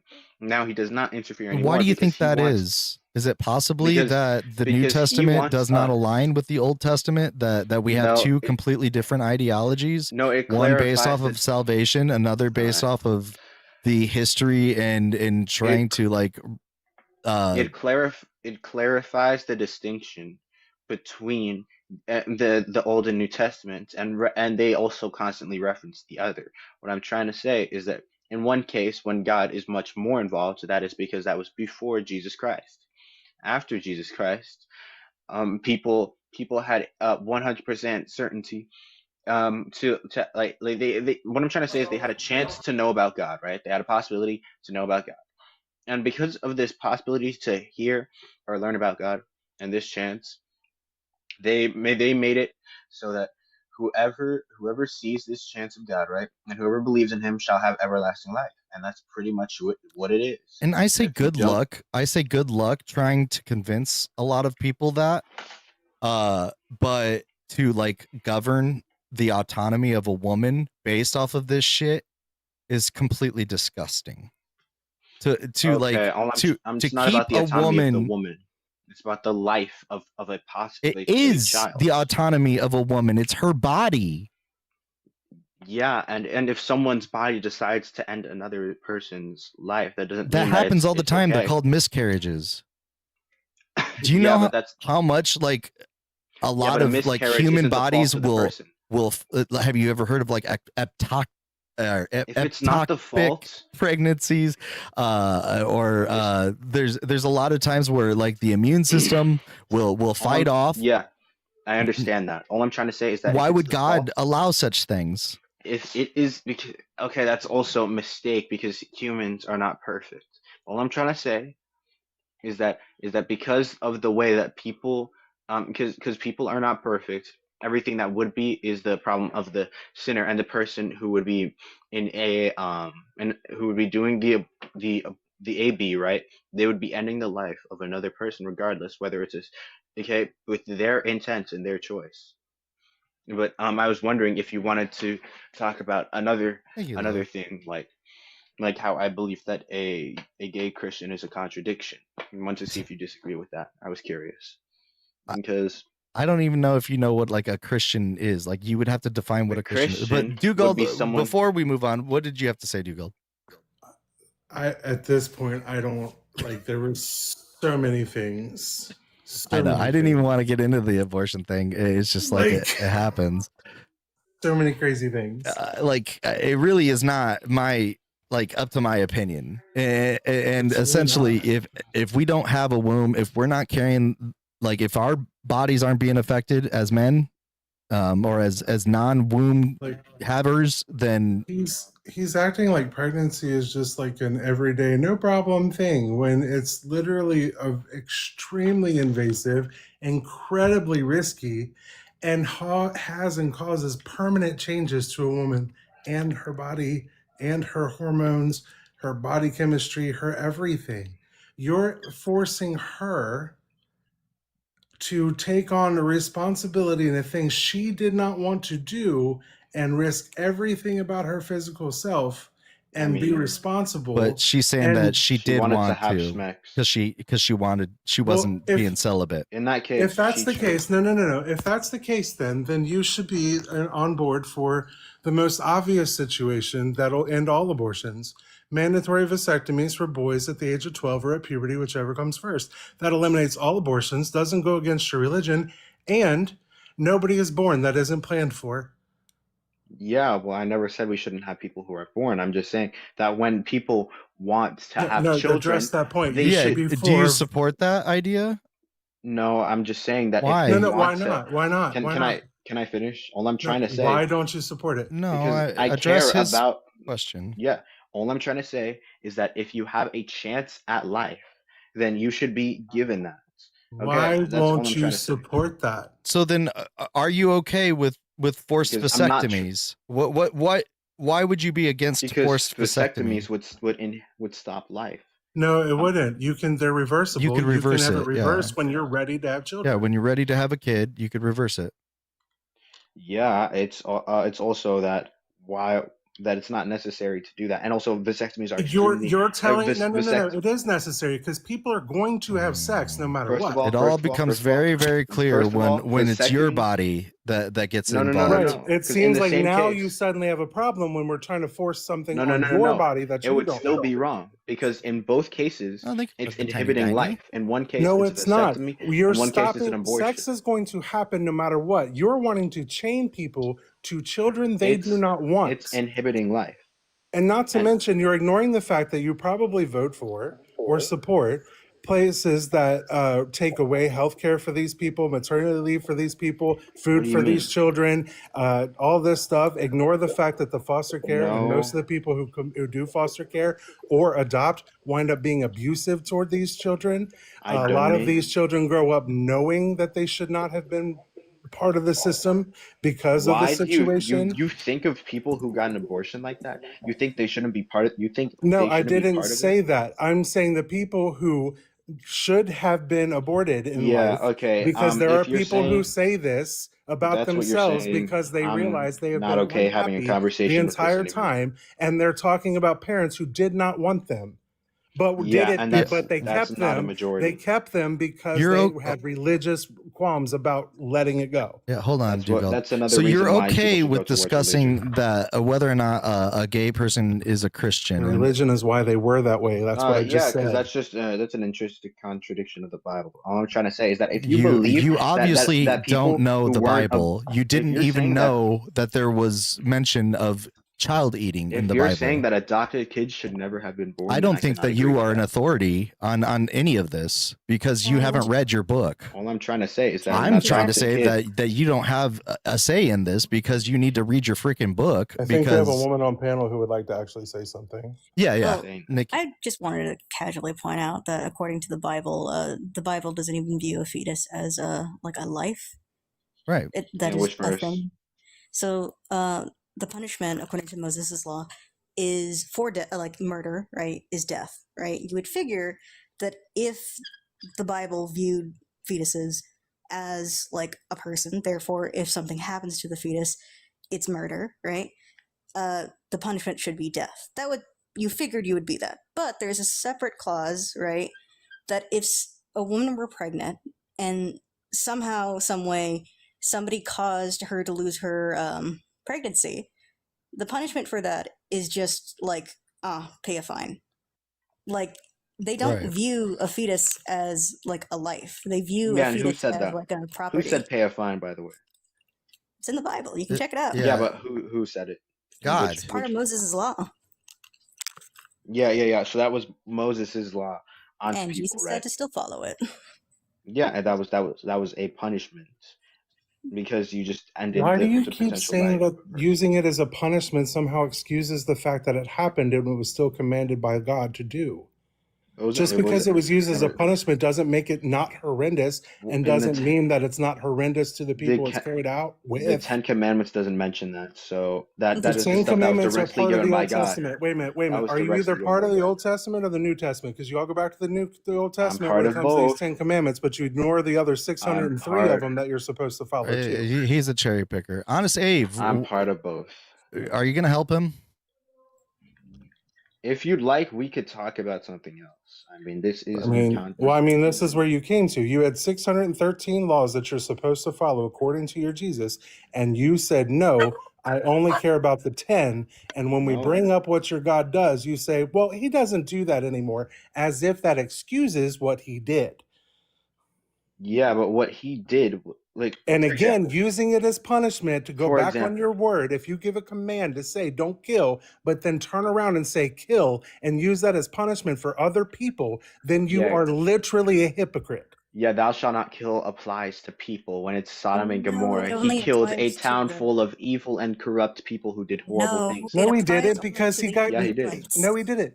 They negotiated with God to bring it down to only 10 people if he found 10 just people. If it were all of them, God would not have bartered at all. And also, if you read the Old Testament, because they did horrible bad things. It explicitly says that treating people don't kill people, don't harm people, don't enslave people, treat them kindly, was only supposed to be applied to your fellow Israelites. Everyone else, good or bad, doesn't matter, is free game. Okay, no, that's another misinterpretation where they say no, that is what it says. Literally not. That is literally what it says. John 3:16 says, John 3:16 specifically states that would make it a contradiction. Thank you so much. John 3:16. Okay, it says, "For God so loves the world that He gave His only begotten Son, so that whoever believes in Him, not the Israelites, whoever believes in Him, shall have everlasting life." That Which would make that a contradiction. Wouldn't it? Not a contradiction, because he gave up his child's life. Who?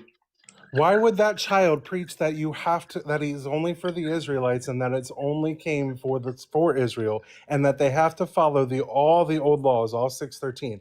Why would that child, supposedly God incarnate, not for the first time, by the way, God incarnate, why would he preach that if that was not what he intended? That was what he intended. He intended. How is that possible when he never said otherwise? At that point in time, when he gave his only begotten Son, whoever believes in him shall have everlasting life. Where does Jesus say that ever in any of his sermons directly? When does Jesus say he came for Gentiles and anybody else? Do you know what a testament is? Can you define testament? Where does Jesus himself say that he came for anybody other than the Israelites? He literally says. Where does Jesus say it? Where? I didn't say what he says. I asked you where. Sorry, I'm bringing up everybody who he says the Father and I are one. Because I gotta close up shop. That's not what that means. They're mean in one mind at that moment. I didn't ask for that. I asked you, where does Jesus say he came for everyone, not just the Israelites? Just to repeat, to back up what Nikki was saying. Is that how I pronounce that? Is it Nick? Oh, did she leave? Yes, you can. It says, if men strive to hurt a woman with child so that her fruit depart from her, and yet no misfortune should follow. So if he hurts her and she loses the pregnancy, he shall be punished according to the woman's husband, or according as the woman's husband will lay upon him, and he shall pay as the judges determine. So if there is misfortune and something happens to the woman's life, then they will do an eye for an eye, a tooth for a tooth, a hand for a hand, and a foot for a foot, which is what Yeah, do you know what verse this is that is? Exodus 21:22. Perfect. This is Exodus is when Moses also the is part- coming down from Sinai and delivering laws. The Old Testament should be looked at historically, but it is not something to Bro, bye. All right. Well, I'm guys, just honest. honest, you didn't talk, and I gotta close up shop, so I'm kicking you. Gemini, did you have any thoughts? I wanted to. I was trying to come up way earlier. I'm sorry, Benny. I was trying to ask him I wanted him to clarify his comparison between slavery and AB, because I thought that shit was wild. I was just like stopping it. I was just like, this is freaking weird. That's the whole reason I came up, because that motherfucker was just saying some crazy fucking shit. No, he kept going everywhere. I wanted to understand him saying like, oh, what if a woman like, pokes herself in the stomach? And I'm like, wait a fucking minute. First off, at that point, she might need like actual help. What are you talking about? Yeah, like if this is going on while she's like trying to deliver. All right, guys. Any last thoughts, just real quick? In what world? Nope. Love you as always, right. friend. Thanks for letting me up. Thanks, everybody. Bible's gross. Don't govern from it. You guys can take whatever you want from it and deal with it at home, but like don't make laws over it. That's all. All right, bye.